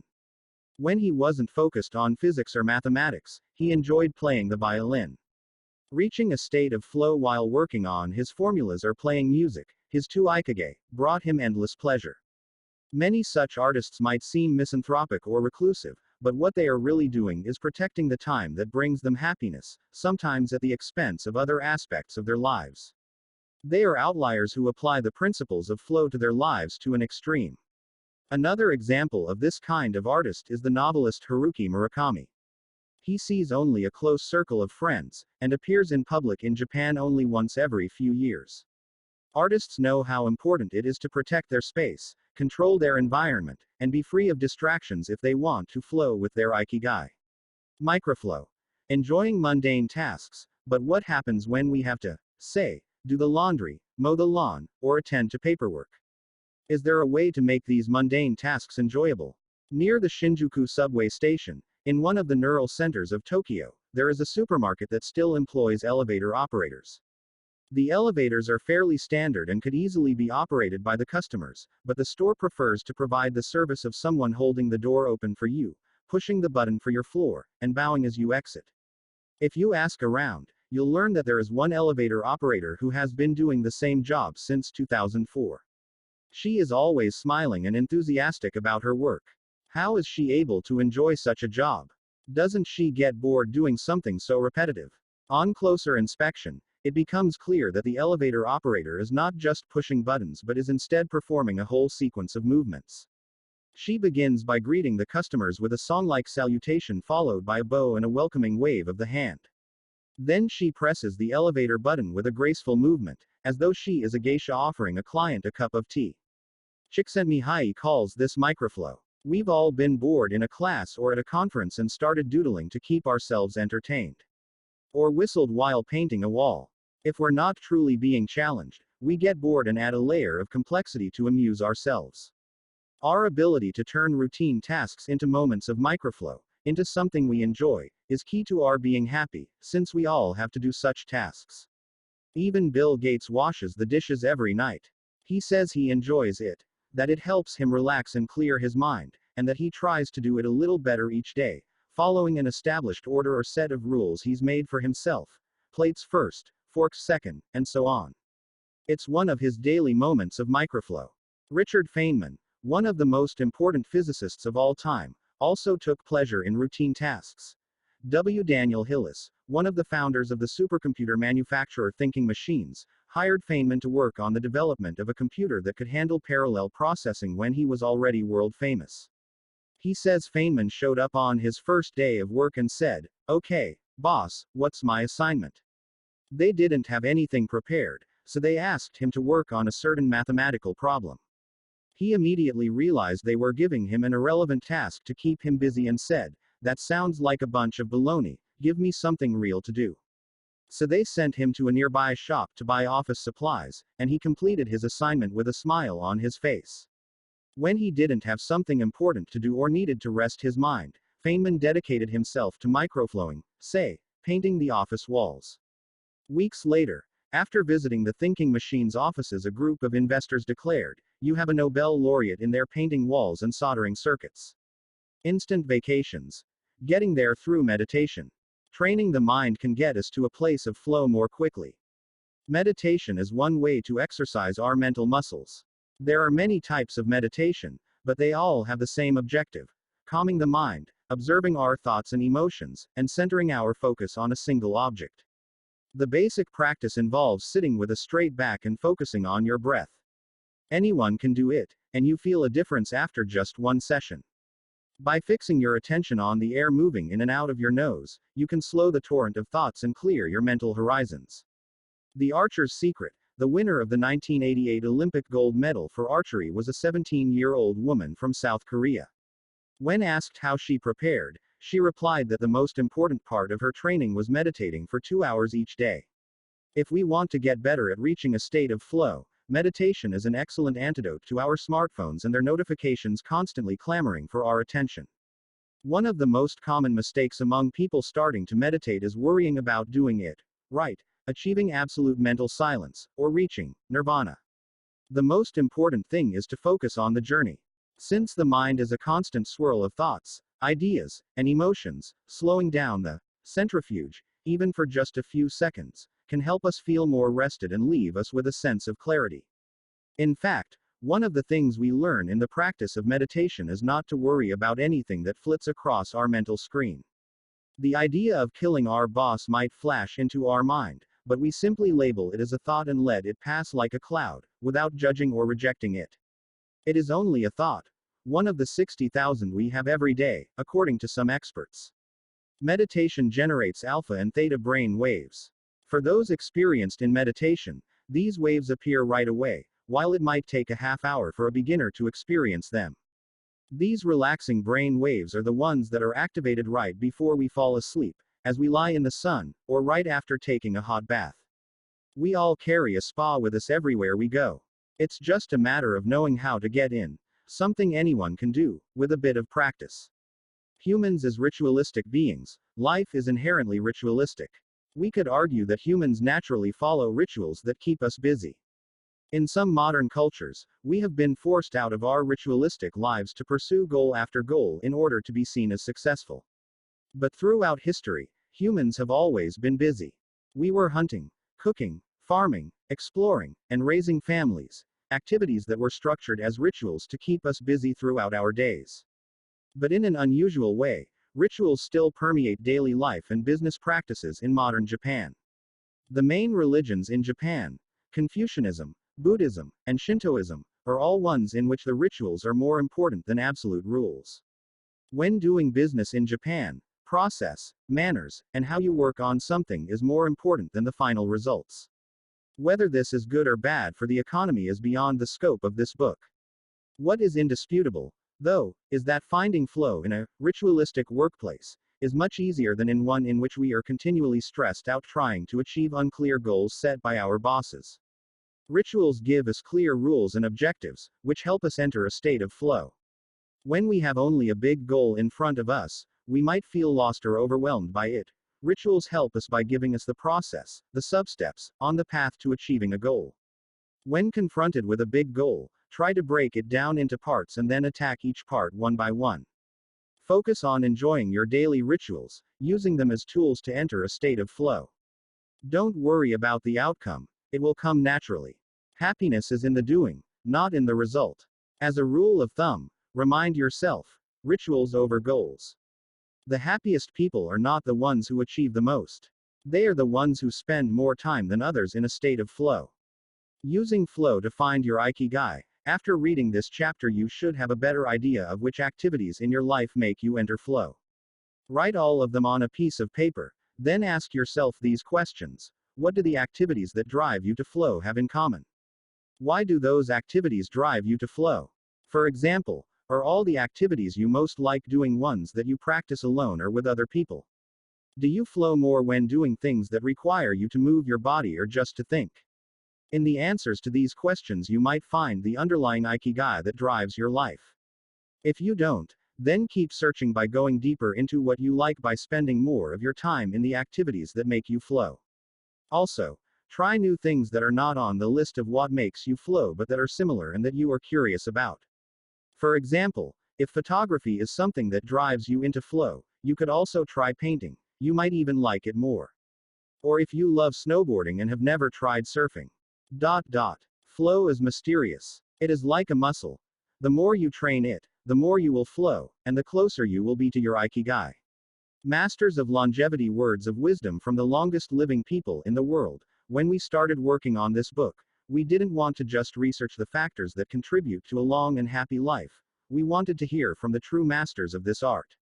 The interviews we conducted in Okinawa merit their own chapter, but in the section that precedes it we have provided an overview of the life philosophies of a few international champions of longevity. We're talking about supercentenarians, people who live to 110 years of age or more. The term was coined in 1970 by Norris McWhirter, editor of the Guinness Book of World Records. Its use became more widespread in the 1990s, after it appeared in William Strauss and Neil Howe's Generations. Today there are an estimated 300 to 450 supercentenarians in the world, although the age of only around 75 of them has been confirmed. They aren't superheroes, but we could see them as such for having spent far more time on this planet than the average life expectancy would predict. Given the rise in life expectancy around the world, the number of supercentenarians might also increase. A healthy and purposeful life could help us join their ranks. Let's take a look at what a few of them have to say. Misao Okawa, 117, eat and sleep, and you'll live a long time. You have to learn to relax. According to the Gerontology Research Group, until April 2015, the oldest living person in the world was Misao Okawa, who passed away in a care facility in Osaka, Japan, after living for 117 years and 27 days. The daughter of a textile merchant, she was born in 1898, when Spain lost its colonies in Cuba and the Philippines, and the United States annexed Hawaii and launched Pepsi-Cola. Until she was 110, this woman, who lived in 3 different centuries, cared for herself unassisted. When specialists asked about her self-care routine, Misao answered simply, eating sushi and sleeping, to which we should add, having a tremendous thirst for life. When they inquired about her secret for longevity, she answered with a smile, I ask myself the same thing. Proof that Japan continues to be a factory of long life. In July of the same year, Sakari Momoi passed away at 112 years and 150 days old. At the time he was the oldest man in the world, though he was younger than 57 women. Maria Capovilla, 116, I've never eaten meat in my life. Born in Ecuador in 1889, Maria Capovilla was recognized by Guinness as the world's oldest person. She died of pneumonia in 2006, at 116 years and 347 days old, leaving behind 3 children, 12 grandchildren, and 20 great and great-great-grandchildren. She gave one of her last interviews at age 107, sharing her memories and her thoughts. I'm happy, and I give thanks to God, who keeps me going. I never thought I'd live so long, I thought I'd die long ago. My husband, Antonio Capovilla, was the captain of a ship. He passed away at 84. We had 2 daughters and a son, and now I have many grandchildren and great-grandchildren. Things were better back in the old days.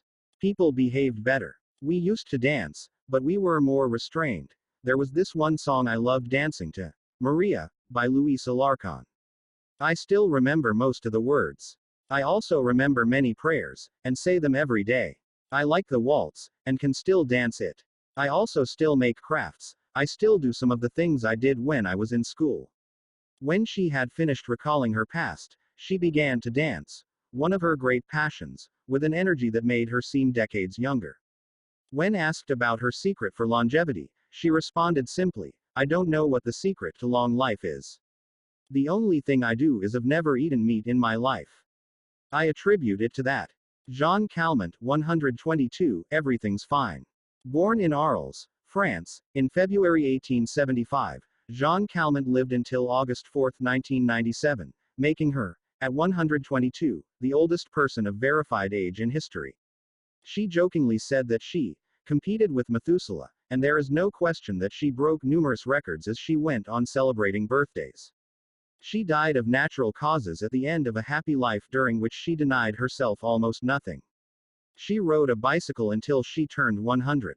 She lived on her own until 110, when she agreed to move into a nursing home after accidentally starting a small fire in her apartment. She stopped smoking at 120, when her cataracts started making it hard for her to bring a cigarette to her lips. One of her secrets may have been her sense of humor. As she said on her 120th birthday, I see badly, I hear badly, and I feel bad, but everything's fine. Walter Bruning, 114, if you keep your mind and body busy, you'll be around a long time. Born in Minnesota in 1896, Walter Bruning was able to see 3 centuries in his lifetime. He died in Montana in 2011, from natural causes. He'd had 2 wives and a 50-year career on the railroad. At 83 he retired to an assisted living center in Montana, where he remained until his death. He is the second oldest man, of verified age, ever born in the United States. He gave many interviews in his final years, insisting that his longevity stemmed from, among other things, his habit of eating only 2 meals per day and working for as many years as he could. Your mind and your body. You keep both busy, he said on his 112th birthday, you'll be here a long time. Back then, he was still exercising every day.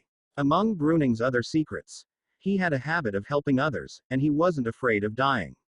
As he declared in a 2010 interview with the Associated Press, we're all going to die.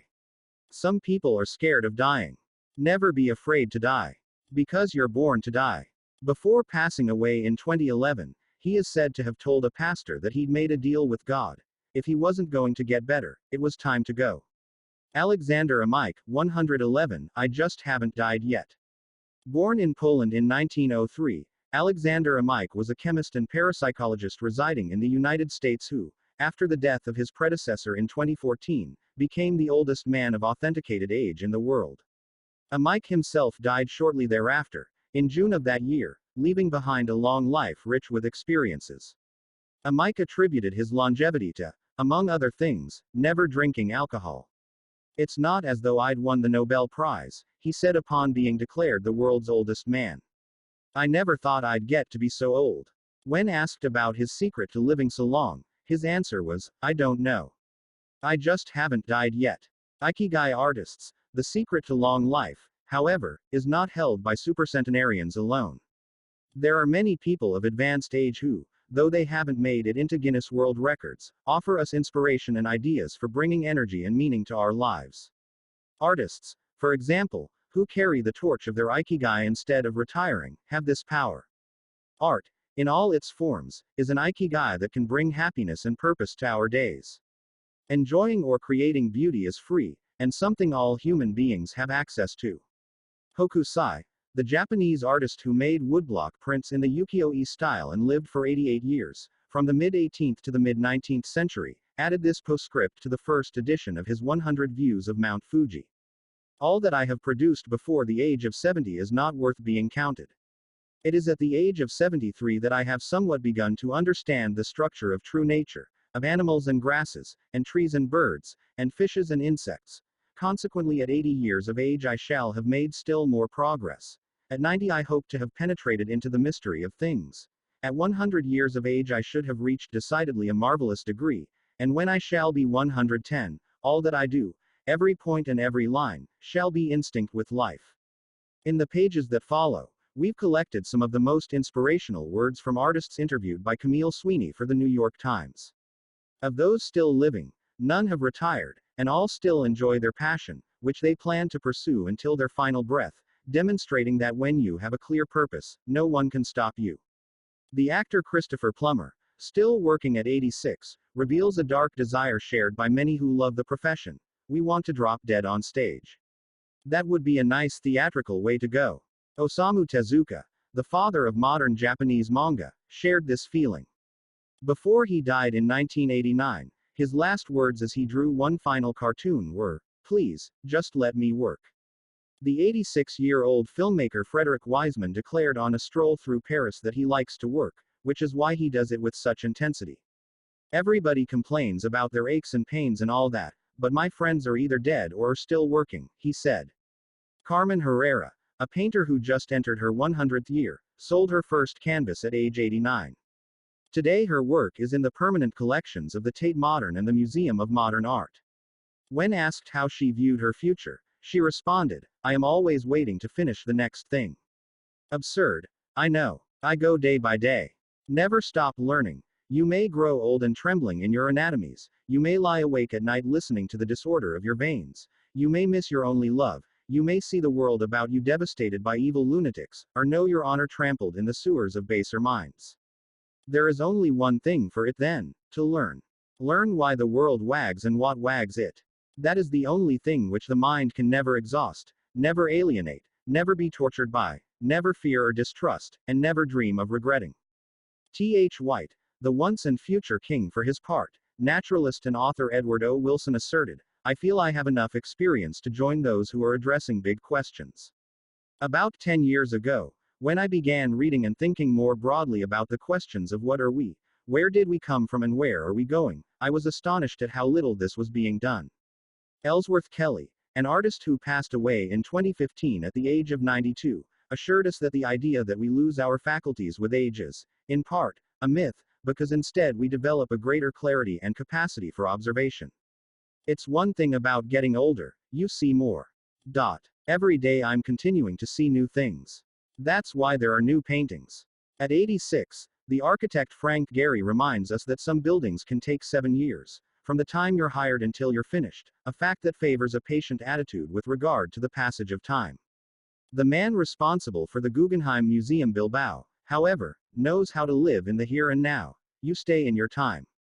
You don't go backward. I think if you relate to the time you're in, you keep your eyes and ears open, read the paper, see what's going on, stay curious about everything, you will automatically be in your time. Longevity in Japan, because of its robust civil registry, many of those verified as having lived the longest are found in the United States. However, there are many centenarians living in remote villages in other countries. A peaceful life in the countryside seems pretty common among people who have watched a century pass. Without question, the international superstar of longevity is Japan, which has the highest life expectancy of any country in the world. In addition to a healthy diet, which we will explore in detail, and an integrated health care system in which people go to the doctor for regular checkups to prevent disease, longevity in Japan is closely tied to its culture, as we will see later on. The sense of community, and the fact that Japanese people make an effort to stay active until the very end, are key elements of their secret to long life. If you want to stay busy even when there's no need to work, there has to be an Ikigai on your horizon, a purpose that guides you throughout your life and pushes you to make things of beauty and utility for the community and yourself. Lessons from Japan's centenarians' traditions and proverbs for happiness and longevity. To get to Ogimi, we had to fly nearly 3 hours from Tokyo to Naha, the capital of Okinawa.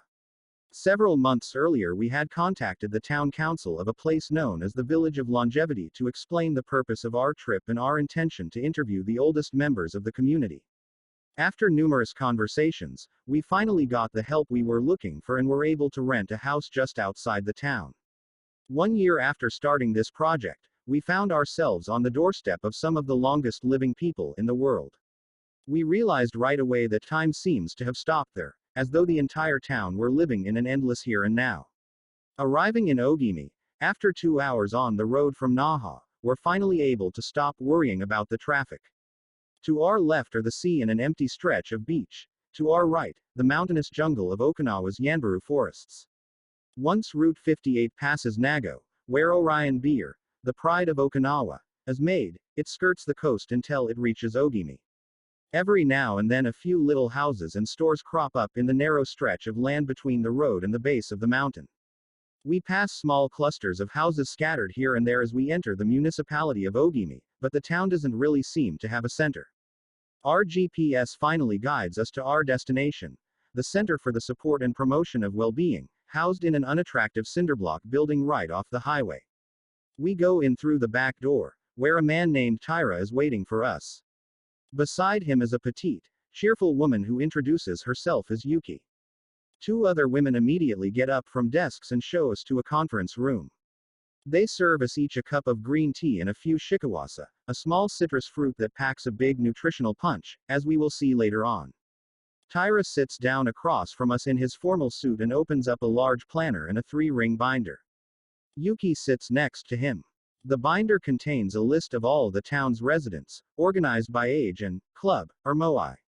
Tyra points out that these groups of people who help one another are characteristic of Ogimi. The moai are not organized around any concrete objective, they function more like a family. Tyra also tells us that volunteer work, rather than money, drives much of what happens in Ogimi.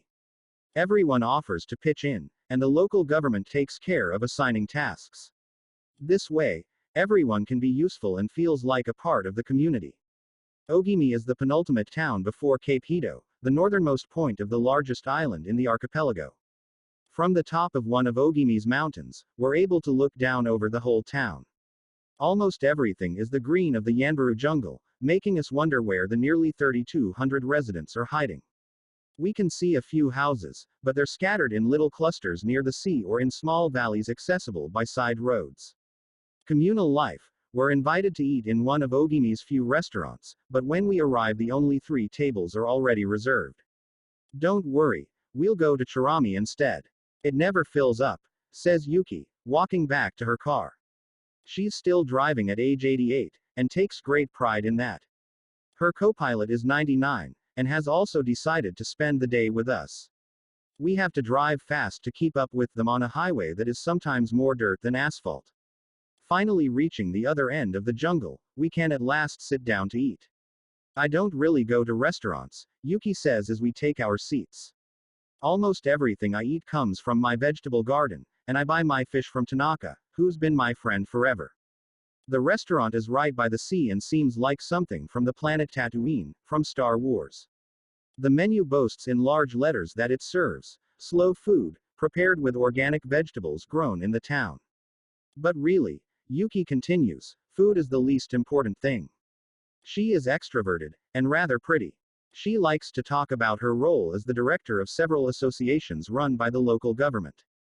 Food won't help you live longer, she says, bringing to her lips a bite of the diminutive confection that followed our meal.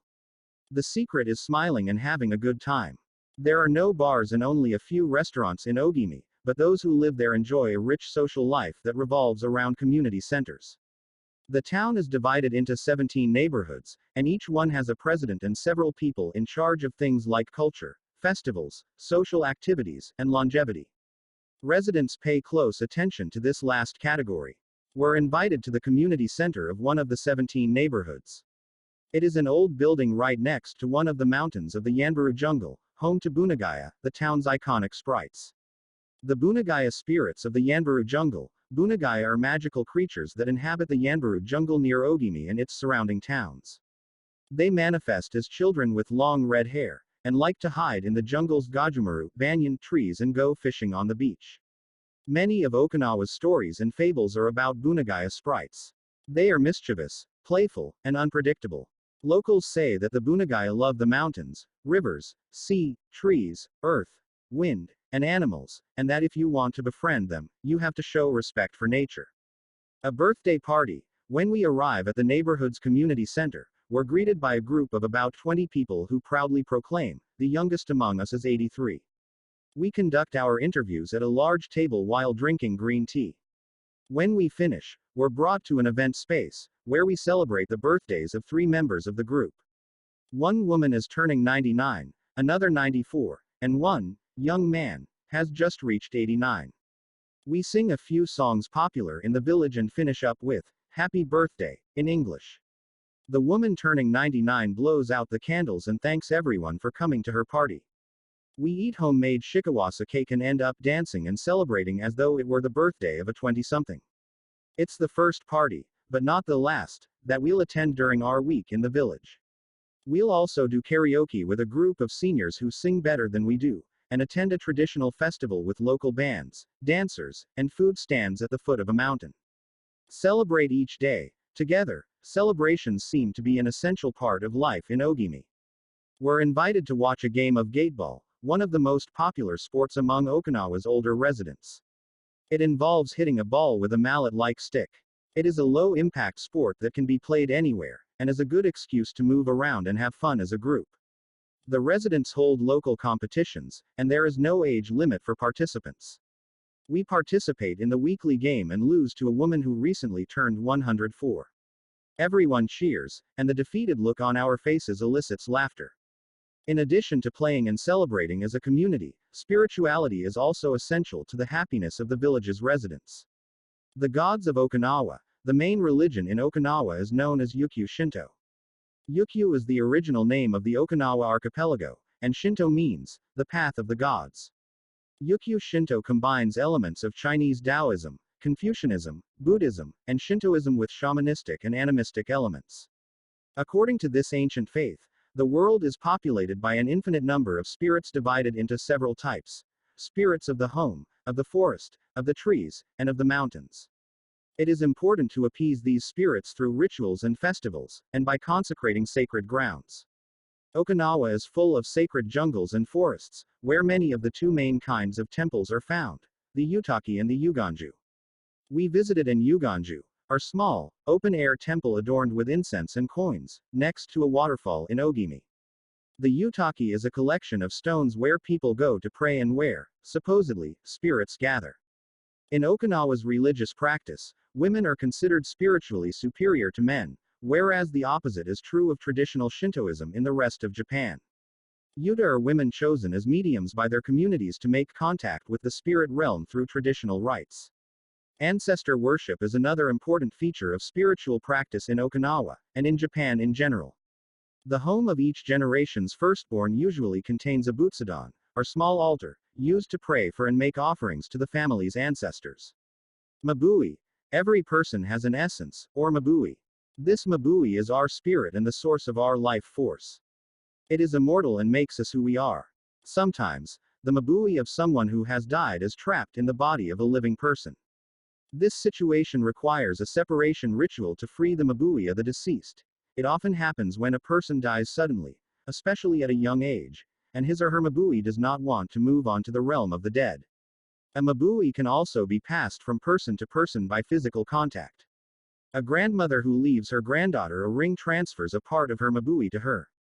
Photographs can also be a medium for passing mabui among people.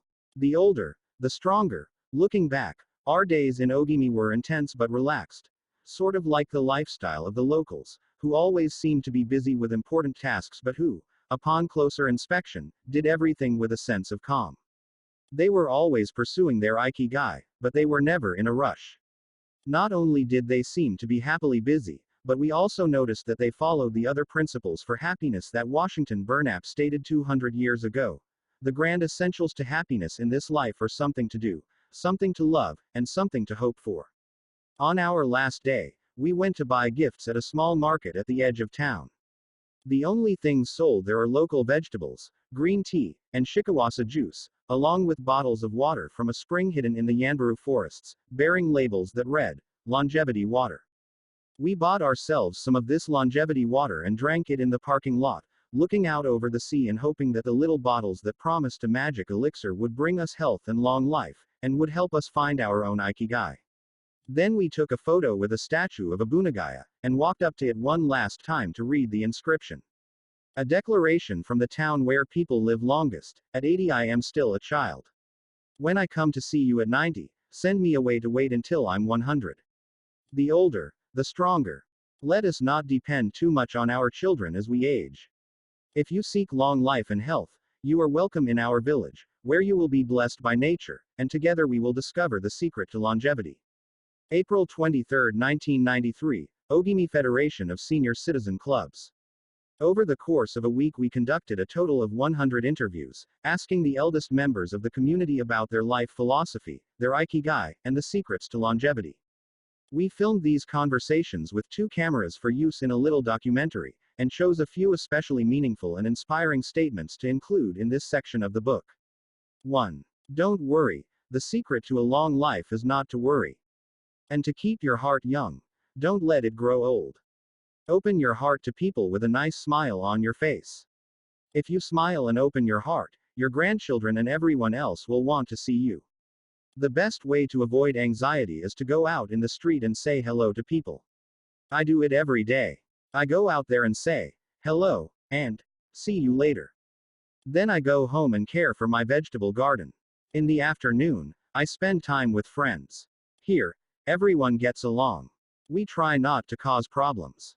Spending time together and having fun is the only thing that matters. 2. Cultivate good habits. I feel joy every morning waking up at 6 and opening the curtains to look out at my garden, where I grow my own vegetables. I go right outside to check on my tomatoes, my mandarin oranges. I love the sight of them. It relaxes me. After an hour in the garden I go back inside and make breakfast. I plant my own vegetables and cook them myself.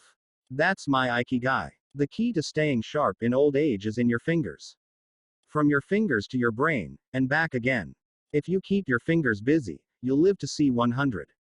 I get up at 4 every day. I set my alarm for that time, have a cup of coffee, and do a little exercise, lifting my arms. That gives me energy for the rest of the day. I eat a bit of everything. I think that's the secret. I like variety in what I eat. I think it tastes better. Working. If you don't work, your body breaks down. When I wake up, I go to the Butsudan and light incense. You have to keep your ancestors in mind. It's the first thing I do every morning. I wake up every day at the same time, early, and spend the morning in my vegetable garden. I go dancing with my friends once a week. I do exercise every day, and every morning I go for a little walk. I never forget to do my Taiso exercises when I get up. Eating vegetables. It helps you live longer. To live a long time you need to do 3 things. Exercise to stay healthy, eat well, and spend time with people. 3. Nurture your friendships every day. Getting together with my friends is my most important Ikigai. We all get together here and talk.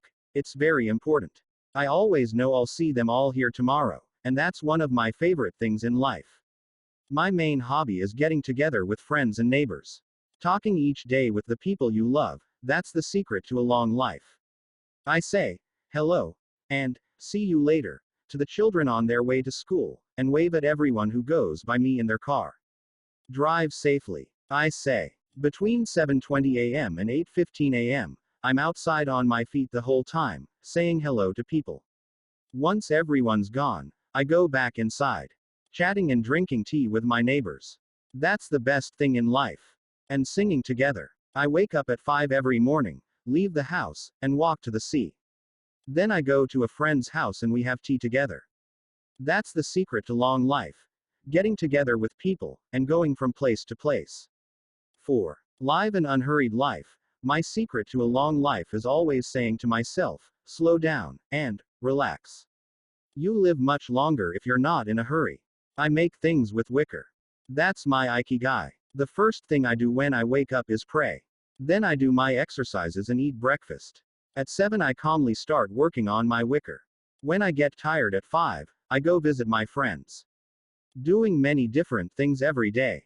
Always staying busy, but doing one thing at a time, without getting overwhelmed.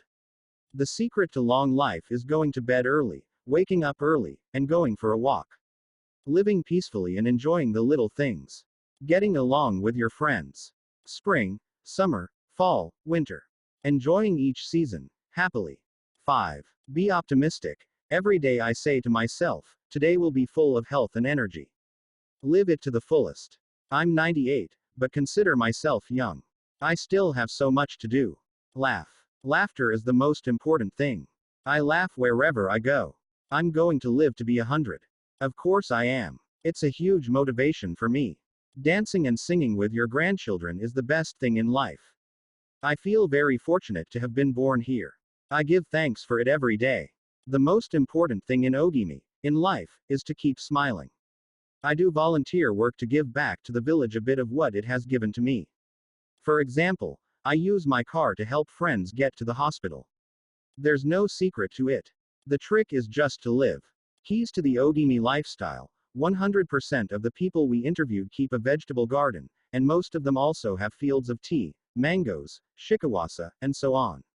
All belong to some form of neighborhood association, where they feel cared for as though by family. They celebrate all the time, even little things. Music, song, and dance are essential parts of daily life. They have an important purpose in life, or several.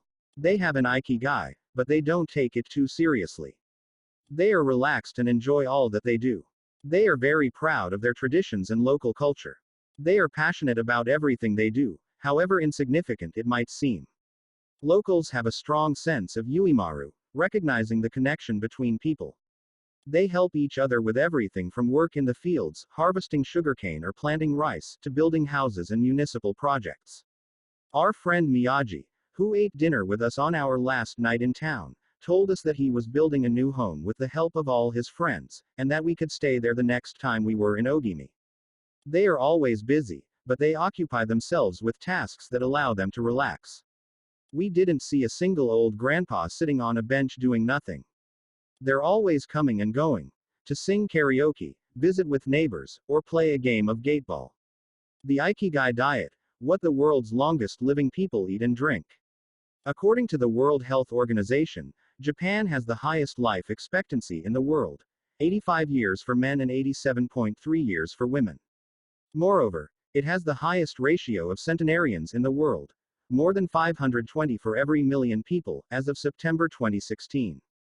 Source: World Health Organization, 1966, Japanese Ministry of Health, Labor and Welfare, 2004, U.S. Department of Health and Human Services, CDC, 2005. The above graphic, which compares life expectancy in Japan, its province Okinawa, Sweden, and the United States, shows that, while life expectancy in Japan is high overall, Okinawa exceeds the national average.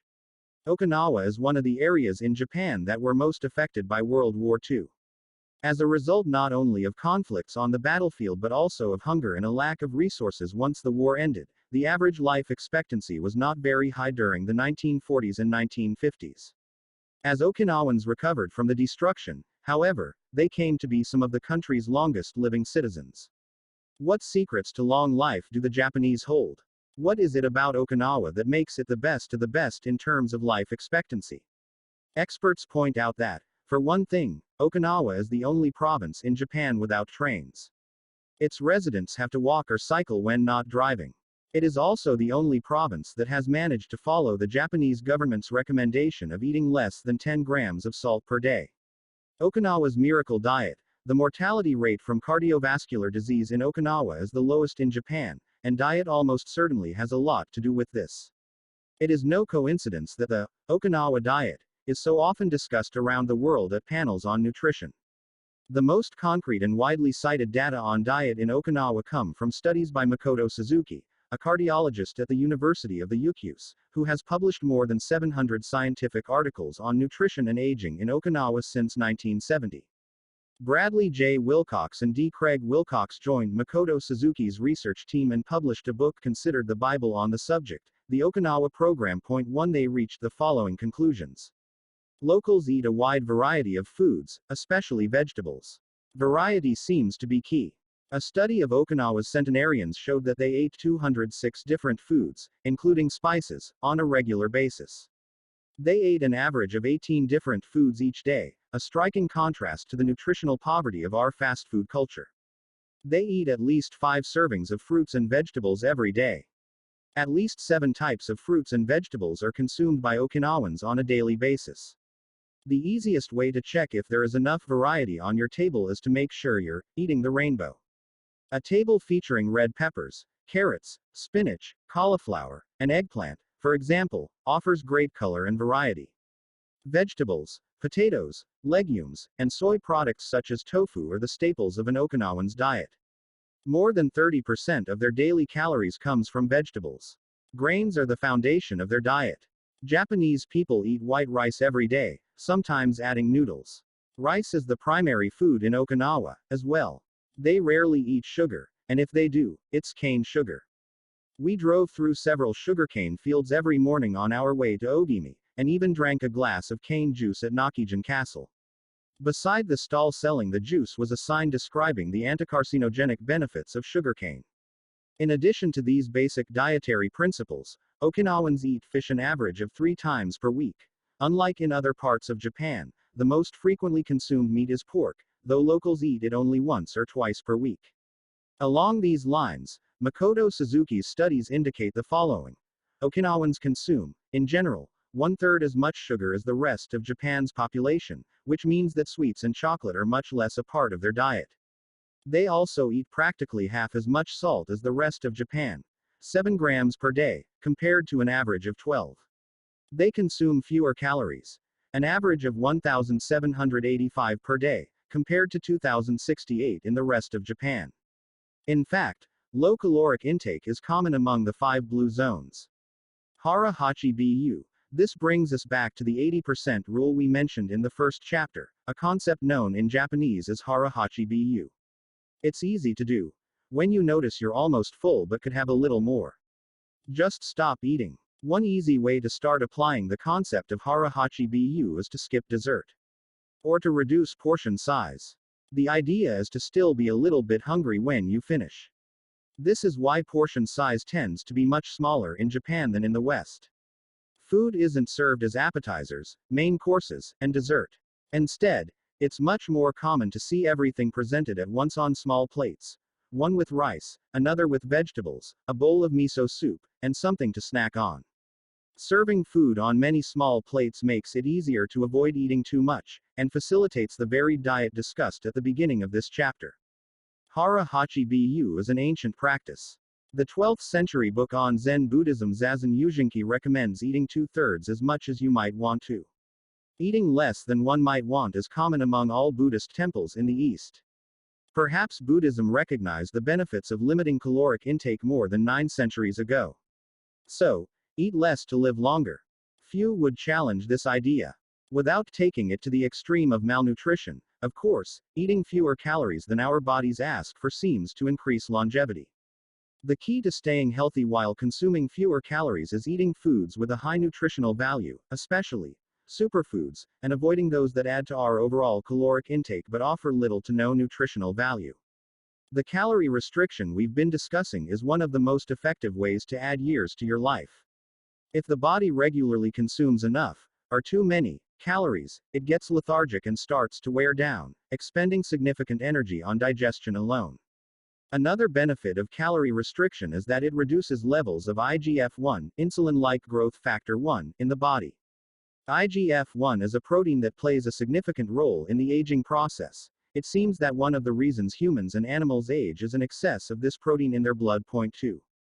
Whether calorie restriction will extend lifespan in humans is not yet known, but data increasingly indicate that moderate calorie restriction with adequate nutrition has a powerful protective effect against obesity, type 2 diabetes, inflammation, hypertension, and cardiovascular disease, and reduces metabolic risk factors associated with cancer. Point 3.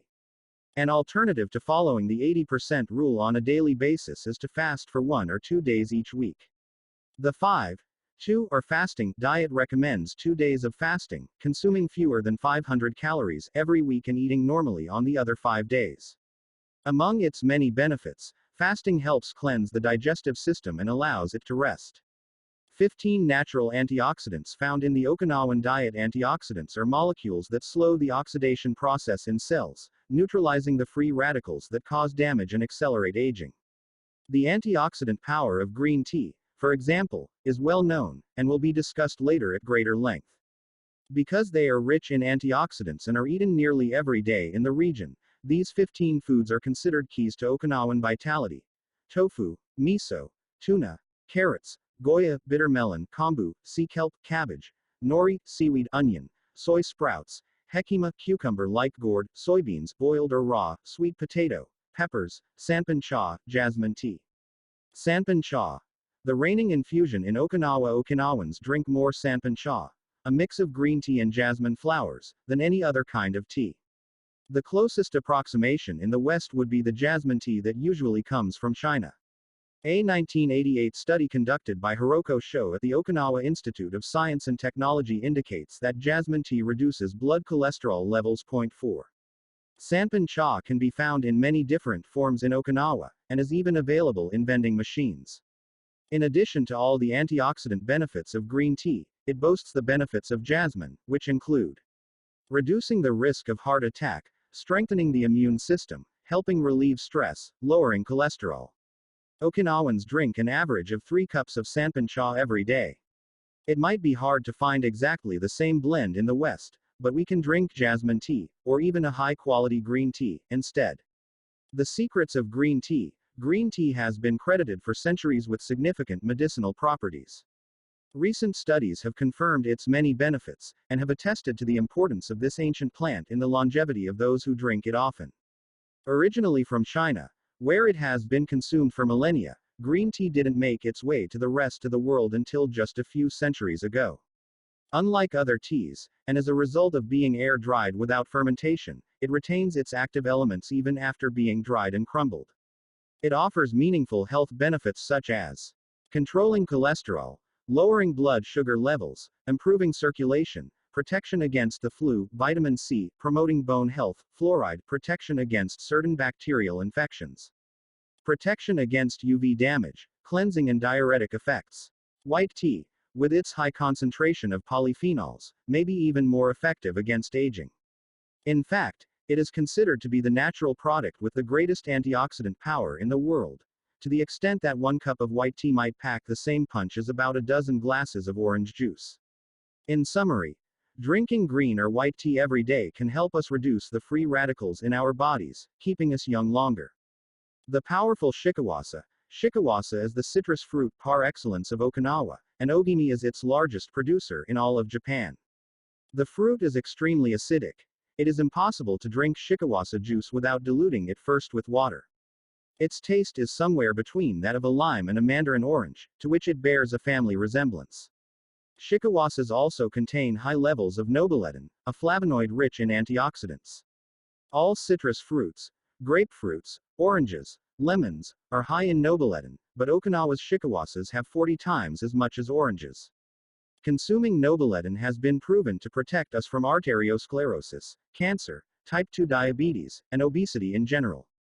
Shikawasas also contain vitamins C and B1, beta-carotene, and minerals. They are used in many traditional dishes and to add flavor to food, and are squeezed to make juice. While conducting research at the birthday parties of the town's grandparents, we were served shikawasa cake. The antioxidant canon. For Westerners, in 2010 the UK's Daily Mirror published a list of foods recommended by experts to combat aging. Among these foods readily available in the West are vegetables such as broccoli and chard, for their high concentration of water, minerals, and fiber. Oily fish such as salmon, mackerel, tuna, and sardines, for all the antioxidants in their fat. Fruits such as citrus, strawberries, and apricots, they are an excellent source of vitamins and help eliminate toxins from the body. Berries such as blueberries and goji berries, they are rich in phytochemical antioxidants. Dried fruits, which contain vitamins and antioxidants, and give you energy. Grains such as oats and wheat, which give you energy and contain minerals. Olive oil, for its antioxidant effects that show in your skin. Red wine, in moderation, for its antioxidant and vasodilatory properties.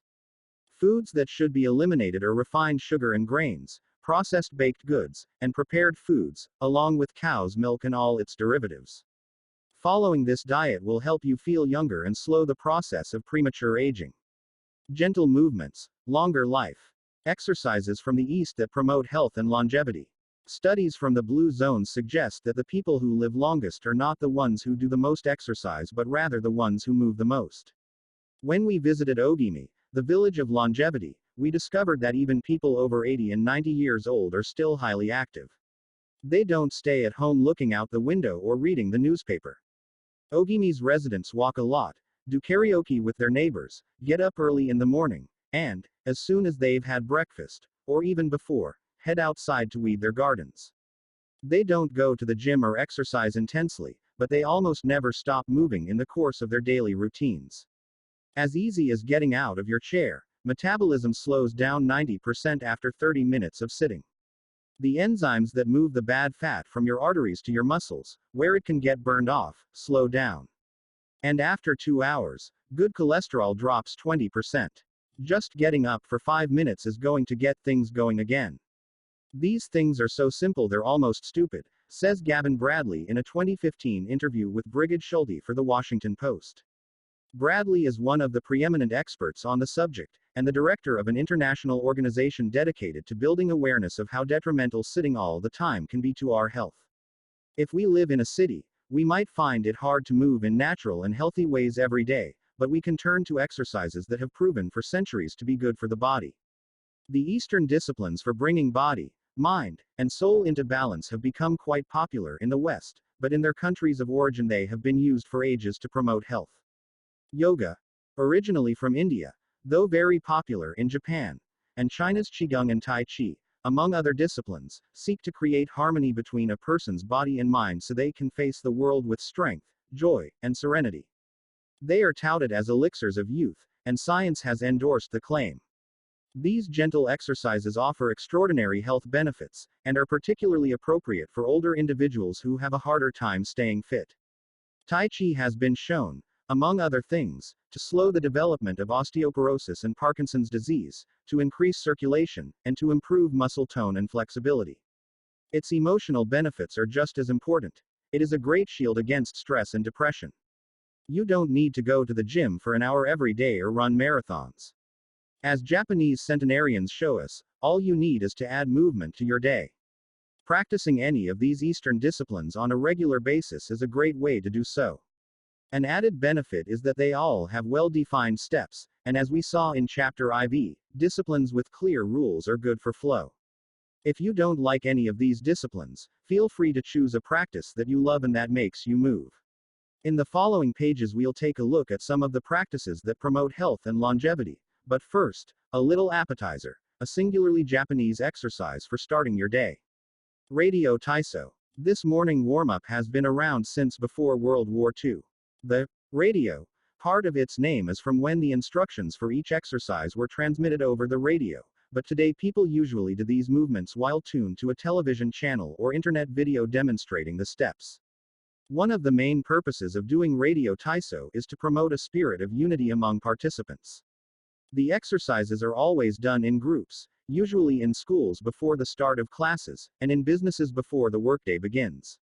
Statistics show that 30% of Japanese practice Radio Taiso for a few minutes every morning, but Radio Taiso is one thing that almost everyone we interviewed in Ogimi had in common. Even the residents of the nursing home we visited dedicated at least 5 minutes every day to it, though some did the exercises from their wheelchairs.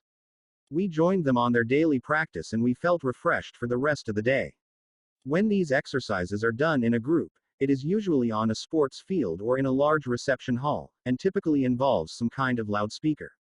The exercises take 5 or 10 minutes, depending on whether you do all or only some of them.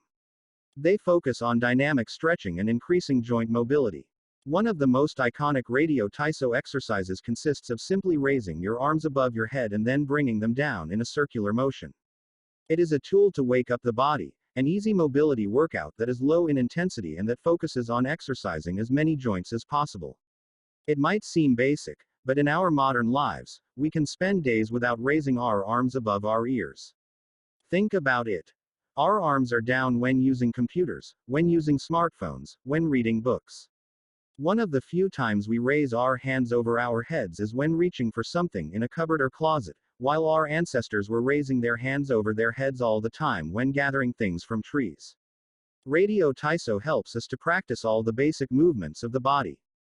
Basic version of the Radio Taiso exercises, 5 minutes. Yoga. Popular in Japan as well as in the West, yoga can be done by almost anyone. Some of its poses have even been adapted for pregnant women and practitioners with physical disabilities. Yoga comes from India, where it was developed millennia ago to unite our mental and physical elements. The word yoga itself comes from the Sanskrit term for yoke, which refers to the crosspiece that binds draft animals to one another and to the cart they're pulling. Yoga strives to unite body and mind in the same way, guiding us toward a healthy lifestyle in harmony with the world around us. The main objectives of yoga are to bring us closer to our human nature, mental and physical purification, to bring us closer to the divine. Styles of yoga. Though all are oriented toward similar goals, there are many different types of yoga that vary according to the traditions and texts from which they were developed. The differences among them lie, as the masters say, in the path taken to the summit of our best self. Jnana Yoga. The yoga of wisdom, the search for discipline and mental growth. Karma Yoga. Focuses on action, on tasks and duties that benefit oneself and one's community. Bhakti Yoga. The yoga of devotion and surrender to the divine. Mantra Yoga. Focuses on the recitation of mantras to reach a state of relaxation.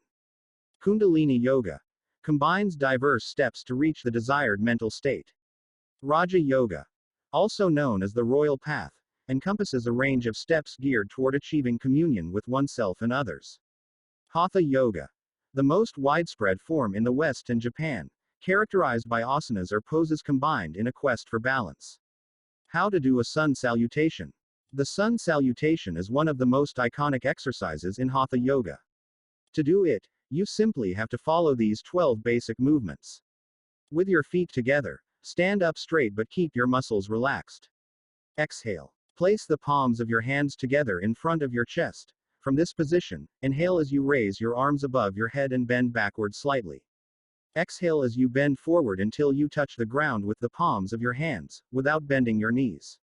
Stretch one leg back to touch the floor with the tips of your toes. Inhale. Bring the other leg back, keeping your legs and arms straight, as you hold your breath. As you exhale, bend your arms and bring your chest to the ground and then forward, resting your knees on the ground.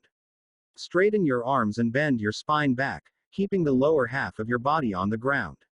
Inhale. With your hands and feet on the ground, lift your hips until your arms and legs are straight and your body forms an upside-down V. Exhale throughout the movement. Bring forward the same leg you'd stretched back earlier and bend it so that your knee and foot are aligned under your head and between your hands. Inhale. Exhale as you bring your back foot forward and straighten your legs, keeping your hands on the ground.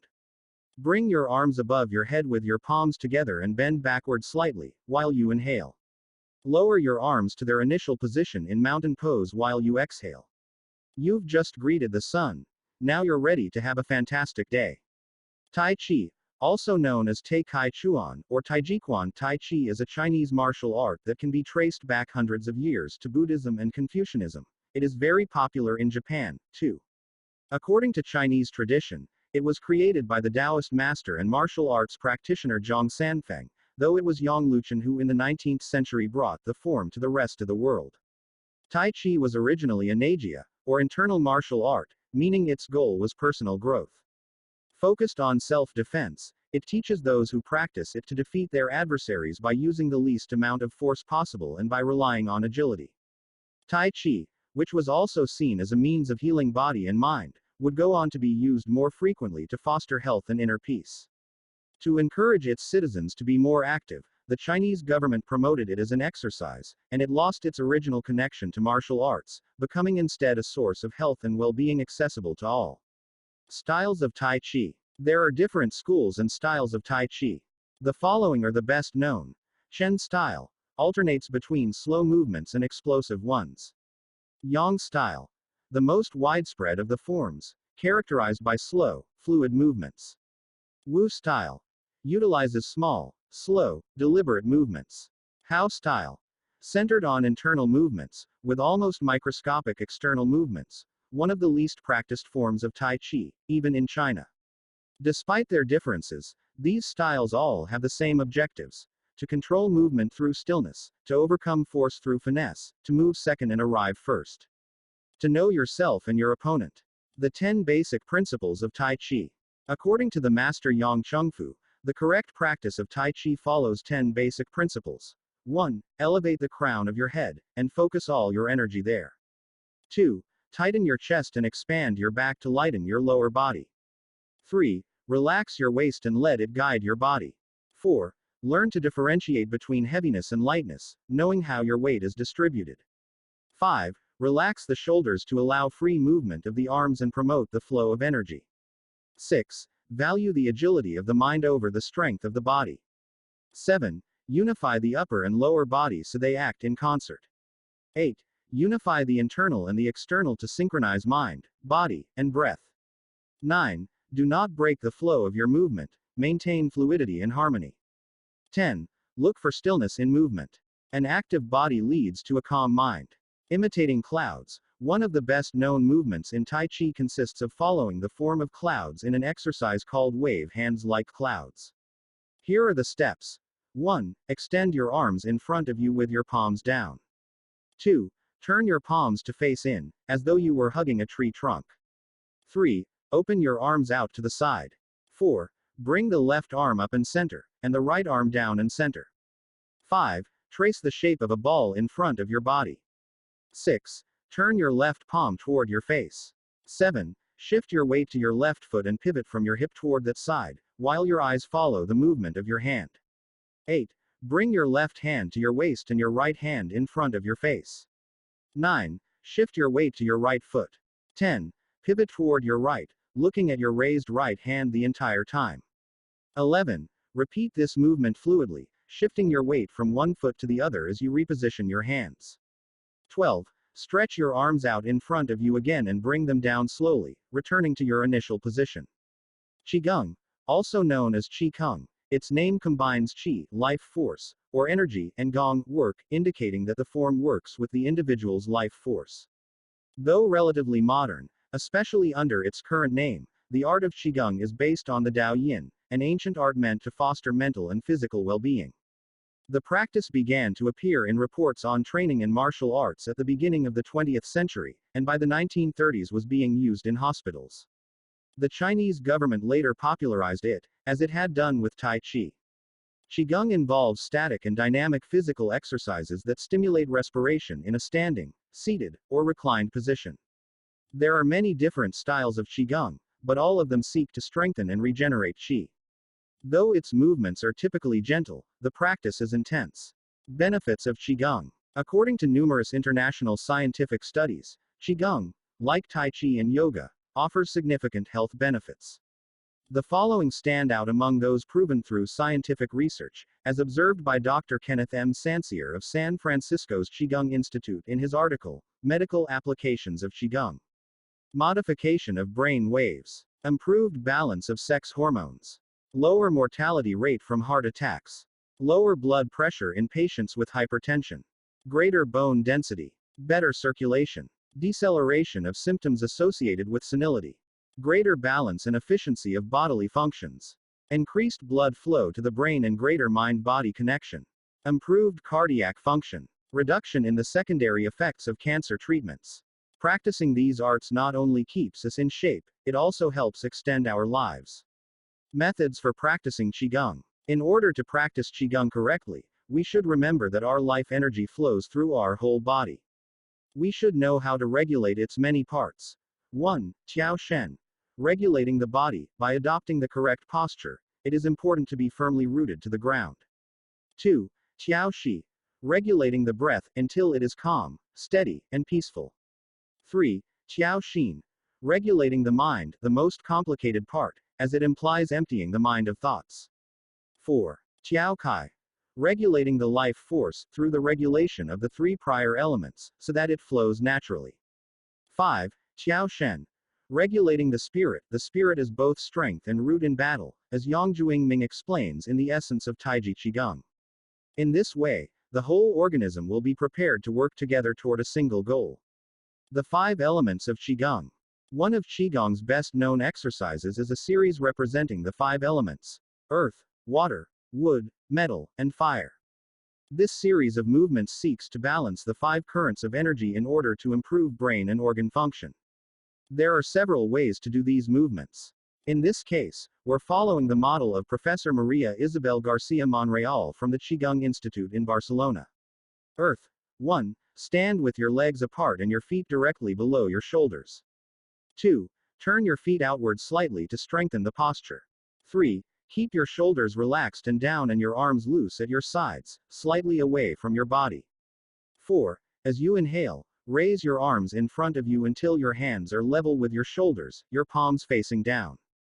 5. Exhale as you bend your knees and bring your arms down until your hands are level with your stomach, your palms facing in. 6. Hold this position for a few seconds, focusing on your breath.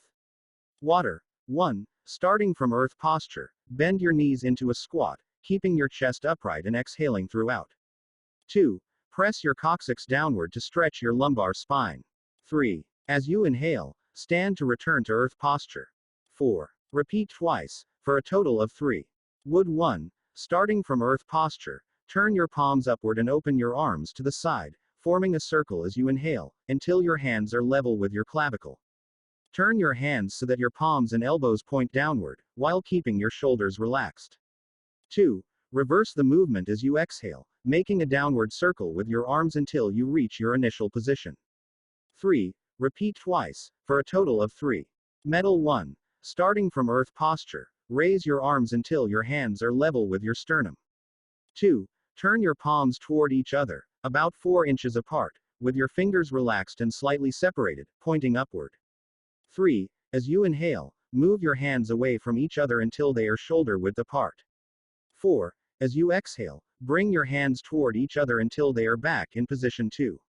5. Repeat twice, for a total of 3, observing the concentration of energy as you bring your hands together in front of your lungs. Fire 1. Starting from earth posture, bring your hands level with your heart as you inhale, with one hand slightly above the other and your palms facing each other. 2. Rotate your hands to feel the energy of your heart. 3. Turn from your waist gently to the left, keeping your torso relaxed and your forearms parallel to the ground. 4. With your palms still facing each other, separate your hands, bringing one up until it is level with your shoulder, and the other down in front of your abdomen. 5. Turn from your waist gently to the right, keeping your torso relaxed and your forearms parallel to the ground. 6. As you exhale, let your hands come back together in front of your heart. 7. With your palms still facing each other, separate your hands, bringing one up until it is level with your shoulder, and the other down in front of your abdomen.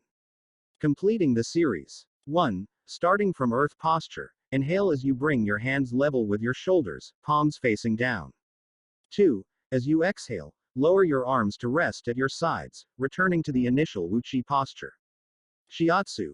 Created in Japan in the early 20th century, principally for the treatment of arthritis, shiatsu also works on energy flow through the application of pressure with the thumbs and the palms of the hands.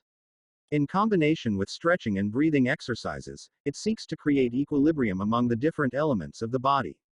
It is not important that a Dao Yin have a name, is imitating something, or is engraved in jade. What is important is the technique and the essence of what is really practiced.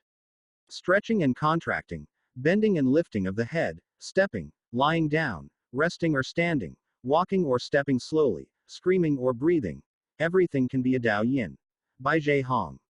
Breathe Better, Live Longer. The book Xiujun Shishu, known in the West as 10 Books on the Cultivation of Perfection, dates back to the 13th century and is a compendium of materials from diverse sources on developing the mind and body. It quotes, among others, the celebrated Chinese doctor and essayist Sun Simiao, who lived during the 6th century. Sun Simiao was a proponent of a technique called the 6 healing sounds, which involves the coordination of movement, breathing, and pronouncing sounds with the purpose of bringing our souls to a place of calm. The 6 sounds are 1. Shu, pronounced like shish, with a deep sigh, which is associated with the liver. 2. He, pronounced like her, with a yawn, which is associated with the heart. 3. Si, pronounced like sir, with a slow exhale, which is associated with the lungs. 4. Hui, pronounced like chui, with a forceful exhale, which is associated with the kidneys. 5. Hu, pronounced like hu, which is associated with the spleen. 6. Shi, pronounced like shi, which connects the whole body. The following poem by Sun Simiao offers clues about how to live well according to the season. It reminds us of the importance of breathing, and suggests that as we breathe, we visualize the organs associated with each of the healing sounds. In spring, breathe shu for clear eyes, and so wood can aid your liver. In summer, reach for he, so that heart and fire can be at peace. In fall, breathe si to stabilize and gather metal, keeping the lungs moist. For the kidneys, next, breathe kui and see your inner waters calm. The triple heater needs your shi to expel all heat and troubles. In all 4 seasons, take deep breaths so your spleen can process food. And, of course, avoid exhaling noisily, don't let even your own ears hear you. The practice is most excellent and will help preserve your divine elixir. It might feel confusing to be presented with all the Eastern traditions we have introduced in this chapter. The takeaway is that they all combine a physical exercise with an awareness of our breath. These 2 components, movement and breath, help us to bring our consciousness in line with our body, instead of allowing our mind to be carried away by the sea of daily worries. Most of the time, we are just not aware enough of our breathing. Resilience and wabi-sabi: how to face life's challenges without letting stress and worry age you. What is resilience? One thing that everyone with a clearly defined Ikigai has in common is that they pursue their passion no matter what. They never give up, even when the cards seem stacked against them or they face one hurdle after another. We're talking about resilience, a concept that has become influential among psychologists. But resilience isn't just the ability to persevere. As we'll see in this chapter, it is also an outlook we can cultivate to stay focused on the important things in life rather than what is most urgent, and to keep ourselves from being carried away by negative emotions. In the final section of the chapter, we'll explore techniques that go beyond resilience to cultivate antifragility. Sooner or later, we all have to face difficult moments, and the way we do this can make a huge difference to our quality of life. Proper training for our mind, body, and emotional resilience is essential for confronting life's ups and downs. Fall 7 times, rise 8. By Japanese proverb, resilience is our ability to deal with setbacks. The more resilient we are, the easier it will be to pick ourselves up and get back to what gives meaning to our lives. Resilient people know how to stay focused on their objectives, on what matters, without giving in to discouragement. Their flexibility is the source of their strength. They know how to adapt to change and to reversals of fortune. They concentrate on the things they can control and don't worry about those they can't. In the words of the famous Serenity Prayer by Reinhold Niebuhr, God, give us grace to accept with serenity the things that cannot be changed, courage to change the things which should be changed, and the wisdom to distinguish the one from the other. Emotional resilience through Buddhism and Stoicism. Siddhartha Gautama, Buddha, was born a prince of Kapilavastu, Nepal, and grew up in a palace, surrounded by riches.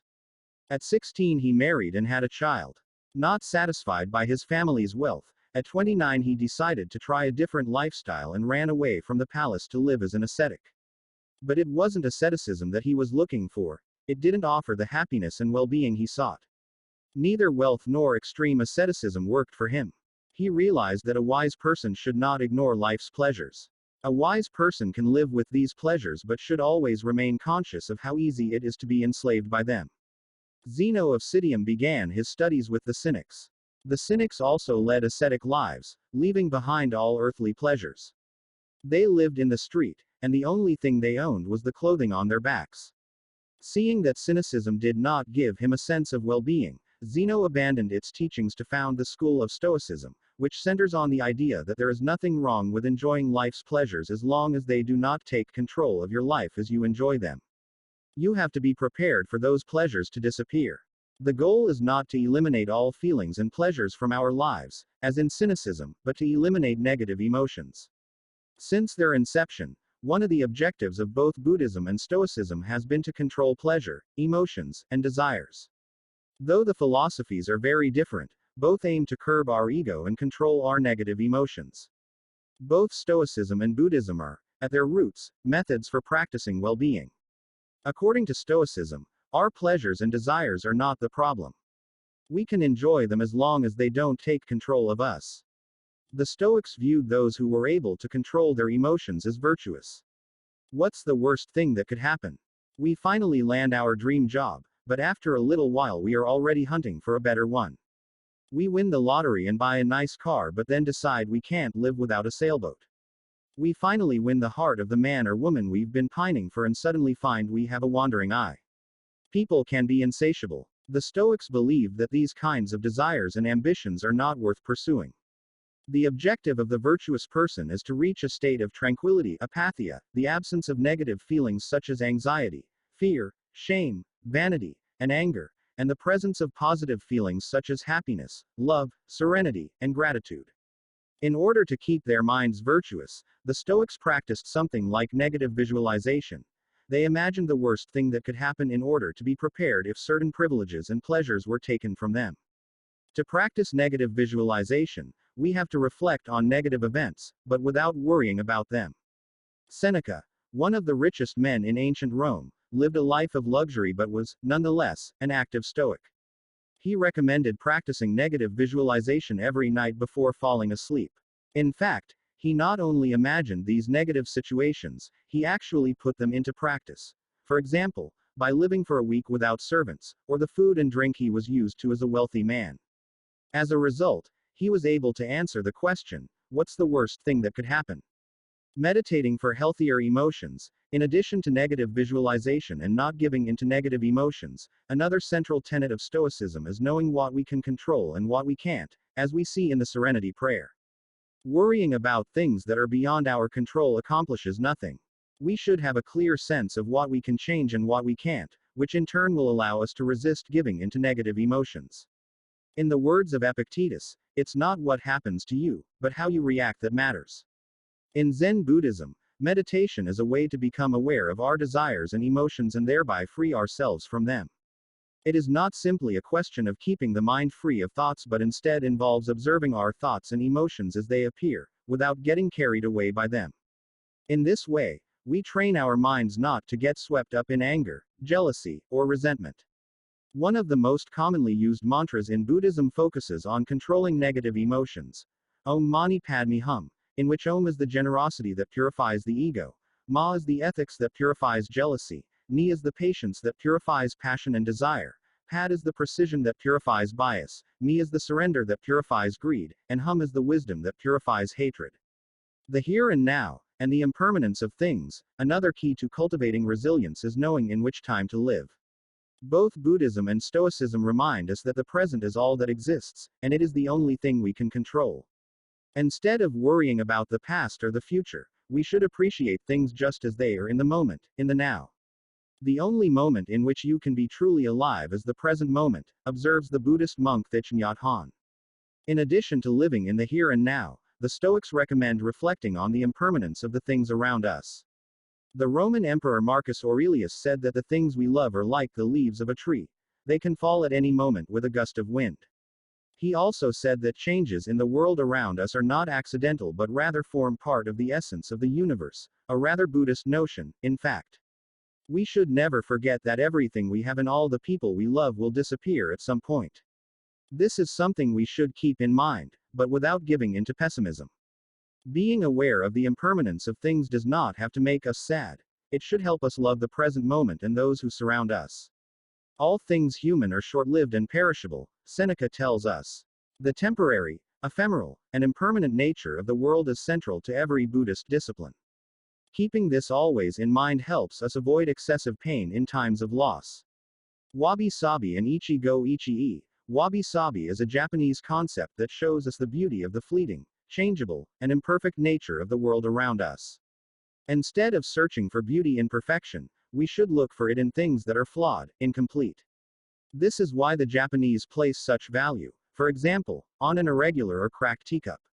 Only things that are imperfect, incomplete, and ephemeral can truly be beautiful, because only those things resemble the natural world. A complementary Japanese concept is that of Ichigo Ichii, which could be translated as, this moment exists only now and won't come again. It is heard most often in social gatherings as a reminder that each encounter, whether with friends, family, or strangers, is unique and will never be repeated, meaning that we should enjoy the moment and not lose ourselves in worries about the past or the future. The concept is commonly used in tea ceremonies, Zen meditation, and Japanese martial arts, all of which place emphasis on being present in the moment. In the West, we've grown accustomed to the permanence of the stone buildings and cathedrals of Europe, which sometimes gives us the sense that nothing changes, making us forget about the passage of time. Greco-Roman architecture adores symmetry, sharp lines, imposing facades, and buildings and statues of the gods that outlast the centuries. Japanese architecture, on the other hand, doesn't try to be imposing or perfect, because it is built in the spirit of wabi-sabi. The tradition of making structures out of wood presupposes their impermanence and the need for future generations to rebuild them. Japanese culture accepts the fleeting nature of the human being in everything we create. The Grand Shrine of Eyes, for example, has been rebuilt every 20 years for centuries. The most important thing is not to keep the building standing for generations, but to preserve customs and traditions, things that can withstand the passage of time better than structures made by human hands. The key is to accept that there are certain things over which we have no control, like the passage of time and the ephemeral nature of the world around us.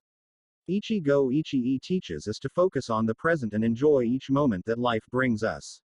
This is why it is so important to find and pursue our Ikigai. Wabi-sabi teaches us to appreciate the beauty of imperfection as an opportunity for growth. Beyond resilience, antifragility, as the legend goes, the first time Hercules faced the Hydra, he despaired when he discovered that cutting off one of its heads meant that two would grow back in its place. He would never be able to kill the beast if it got stronger with every wound. As Nassim Nicholas Taleb explains in Antifragile, things that gain from disorder, we use the word fragile to describe people, things, and organizations that are weakened when harmed, and the words robust and resilient for things that are able to withstand harm without weakening, but we don't have a word for things that get stronger when harmed, up to a point. To refer to the kind of power possessed by the Hydra of Lerna, to talk about things that get stronger when they are harmed, Taleb proposes the term antifragile. Antifragility is beyond resilience or robustness. The resilient resists shocks and stays the same, the antifragile gets better. Catastrophes and exceptional circumstances offer good models for explaining antifragility. In 2011, a tsunami hit the Tohoku region of Japan, doing tremendous damage to dozens of cities and towns along the coast, most famously Fukushima. When we visited the affected coast 2 years after the catastrophe, having driven for hours along cracked highways and passed one empty gas station after another, we passed through several ghost towns whose streets had been taken over by the remnants of houses, piles of cars, and empty train stations. These towns were fragile spaces that had been forgotten by the government and could not recover on their own. Other places, such as Ishinomaki and Keisanuma, suffered extensive damage but were rebuilt within a few years, thanks to the efforts of many. Ishinomaki and Keisanuma showed how resilient they were in their ability to return to normal after the catastrophe. The earthquake that caused the tsunami also affected the Fukushima nuclear power plant. The Tokyo Electric Power Company engineers working at the plant were not prepared to recover from that kind of damage. The Fukushima nuclear facility is still in a state of emergency and will be for decades to come. It demonstrated its fragility in the face of an unprecedented catastrophe. The Japanese financial markets closed minutes after the earthquake. Which businesses did the best in the aftermath? Stock in big construction companies has been steadily on the rise since 2011. The need to rebuild the entire coast of Tohoku is a boon for construction. In this case, Japanese construction companies are antifragile, since they benefited enormously from the catastrophe. Now let's take a look at how we can apply this concept to our daily lives. How can we be more antifragile? Step 1. Create redundancies. Instead of having a single salary, try to find a way to make money from your hobbies, at other jobs, or by starting your own business. If you have only one salary, you might be left with nothing should your employer run into trouble, leaving you in a position of fragility. On the other hand, if you have several options and you lose your primary job, it might just happen that you end up dedicating more time to your secondary job, and maybe even make more money at it. You would have beaten that stroke of bad luck and would be, in that case, antifragile. 100% of the seniors we interviewed in Ogimi had a primary and a secondary occupation. Most of them kept a vegetable garden as a secondary job, and sold their produce at the local market. The same idea goes for friendships and personal interests. It's just a matter, as the saying goes, of not putting all your eggs in one basket. In the sphere of romantic relationships, there are those who focus all their energy on their partner and make him or her their whole world. Those people lose everything if the relationship doesn't work out, whereas if they've cultivated strong friendships and a full life along the way, they'll be in a better position to move on at the end of a relationship. They'll be antifragile. Right now you might be thinking, I don't need more than one salary, and I'm happy with the friends I've always had. Why should I add anything new? It might seem like a waste of time to add variation to our lives, because extraordinary things don't ordinarily happen. We slip into a comfort zone. But the unexpected always happens, sooner or later. Step 2. Bet conservatively in certain areas and take many small risks in others. The world of finance turns out to be very useful in explaining this concept. If you have $10,000 saved up, you might put $9,000 of that into an index fund or fixed term deposit, and invest the remaining $1,000 in 10 startups with huge growth potential, say, $100 in each. One possible scenario is that 3 of the companies fail, you lose $300, the value of 3 other companies goes down, you lose another $100 or $200, the value of 3 goes up, you make $100 or $200, and the value of one of the startups increases 20-fold, you make nearly $2,000, or maybe even more. You still make money, even if 3 of the businesses go completely belly up. You've benefited from the damage, just like the Hydra. The key to becoming antifragile is taking on small risks that might lead to great reward, without exposing ourselves to dangers that might sink us, such as investing $10,000 in a fund of questionable reputation that we saw advertised in the newspaper. Step 3. Get rid of the things that make you fragile. We're taking the negative route for this exercise. Ask yourself, what makes me fragile? Certain people, things, and habits generate losses for us and make us vulnerable. Who and what are they? When we make our New Year's resolutions, we tend to emphasize adding new challenges to our lives. It's great to have this kind of objective, but setting good riddance goals can have an even bigger impact. For example, stop snacking between meals, eat sweets only once a week, gradually pay off all debt, avoid spending time with toxic people, avoid spending time doing things we don't enjoy, simply because we feel obligated to do them.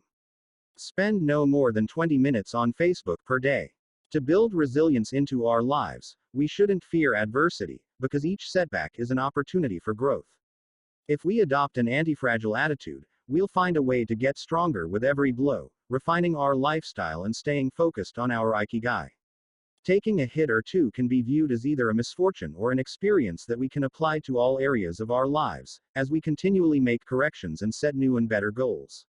As Taleb writes in Antifragile, we need randomness, mess, adventures, uncertainty, self-discovery, hear traumatic episodes, all these things that make life worth living. We encourage those interested in the concept of antifragility to read Nassim Nicholas Taleb's Antifragile. Life is pure imperfection, as the philosophy of wabi-sabi teaches us, and the passage of time shows us that everything is fleeting. But if you have a clear sense of your Ikigai, each moment will hold so many possibilities that it will seem almost like an eternity. Epilogue Ikigai. The Art of Living. Mitsuo Ida was one of the most important calligraphers and haikuists of the 20th century. He is yet another example of a Japanese person who dedicated his life to a very specific Ikigai, communicating emotions with 17-syllable poems, using a shadow calligraphy brush. Many of Ida's haikus philosophize about the importance of the present moment, and the passage of time. The poem reproduced below could be translated as, in the here and now, the only thing in my life is your life. In another poem, Ida writes simply, here, now. It is an artwork that seeks to evoke feelings of mono no aware, a melancholy appreciation of the ephemeral. The following poem touches on one of the secrets of bringing Ikigai into our lives. Happiness is always determined by your heart. This last one, also by Ida, means, keep going, don't change your path. Once you discover your Ikigai, pursuing it and nurturing it every day will bring meaning to your life.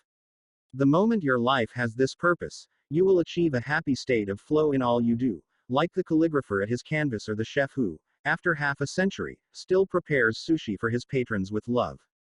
Conclusion. Our Ikigai is different for all of us, but one thing we have in common is that we are all searching for meaning. When we spend our days feeling connected to what is meaningful to us, we live more fully. When we lose the connection, we feel despair. Modern life estranges us more and more from our true nature, making it very easy for us to lead lives lacking in meaning. Powerful forces and incentives, money, power, attention, success distract us on a daily basis. Don't let them take over your life. Our intuition and curiosity are very powerful internal compasses to help us connect with our Ikigai. Follow those things you enjoy, and get away from or change those you dislike.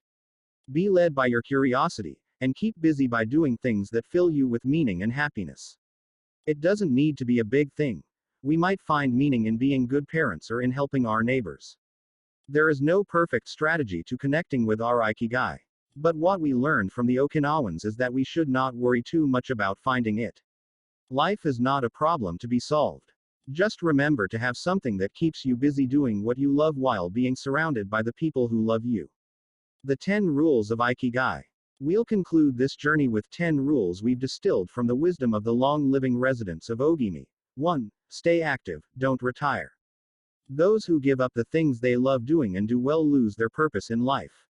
That's why it's so important to keep doing things of value, making progress, bringing beauty or utility to others, helping out, and shaping the world around you, even after your official, professional activity has ended. 2. Take it slow. Being in a hurry is inversely proportional to quality of life. As the old saying goes, walk slowly and you'll go far. When we leave urgency behind, life and time take on new meaning. 3. Don't fill your stomach. Less is more when it comes to eating for long life, too. According to the 80% rule, in order to stay healthier longer, we should eat a little less than our hunger demands instead of stuffing ourselves. 4. Surround yourself with good friends. Friends are the best medicine. They're for confiding worries over a good chat, sharing stories that brighten your day, getting advice, having fun, dreaming. In other words, living. 5. Get in shape for your next birthday. Water moves. It is at its best when it flows fresh and doesn't stagnate. The body you move through life in needs a bit of daily maintenance to keep it running for a long time. Plus, exercise releases hormones that make us feel happy.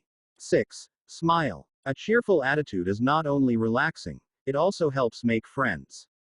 It's good to recognize the things that aren't so great, but we should never forget what a privilege it is to be in the here and now in a world so full of possibilities. 7. Reconnect with nature. Though most people live in cities these days, human beings are made to be part of the natural world. We should return to it often to recharge our batteries. 8. Give thanks to your ancestors, to nature, which provides you with the air you breathe and the food you eat, to your friends and family, to everything that brightens your days and makes you feel lucky to be alive. Spend a moment every day giving thanks, and you'll watch your stockpile of happiness grow. 9. Live in the moment. Stop regretting the past and fearing the future. Today is all you have. Make the most of it. Make it worth remembering. 10. Follow your Ikigai. There is a passion inside you, a unique talent that gives meaning to your days and drives you to share the best of yourself until the very end. If you don't know what your Ikigai is yet, as Viktor Frankl says, your mission is to discover it. The authors of this book wish you a long, happy, and purposeful life. Thank you for joining us, Hector Garcia and Francesc Miralles. About the authors: Hector Garcia is a citizen of Japan, where he has lived for over a decade, and of Spain, where he was born. A former software engineer, he worked at CERN in Switzerland before moving to Japan, where he developed voice recognition software and the technology needed for Silicon Valley startups to enter the Japanese market. He is the creator of the popular blog Karanet.com and the author of A Geek in Japan, a #1 bestseller in Japan. Francesc Miralles is an award-winning author who has written a number of best-selling self-help and inspirational books. Born in Barcelona, he studied journalism, English literature, and German, and has worked as an editor, a translator, a ghostwriter, and a musician. His novel Love in Lowercase has been translated into 20 languages.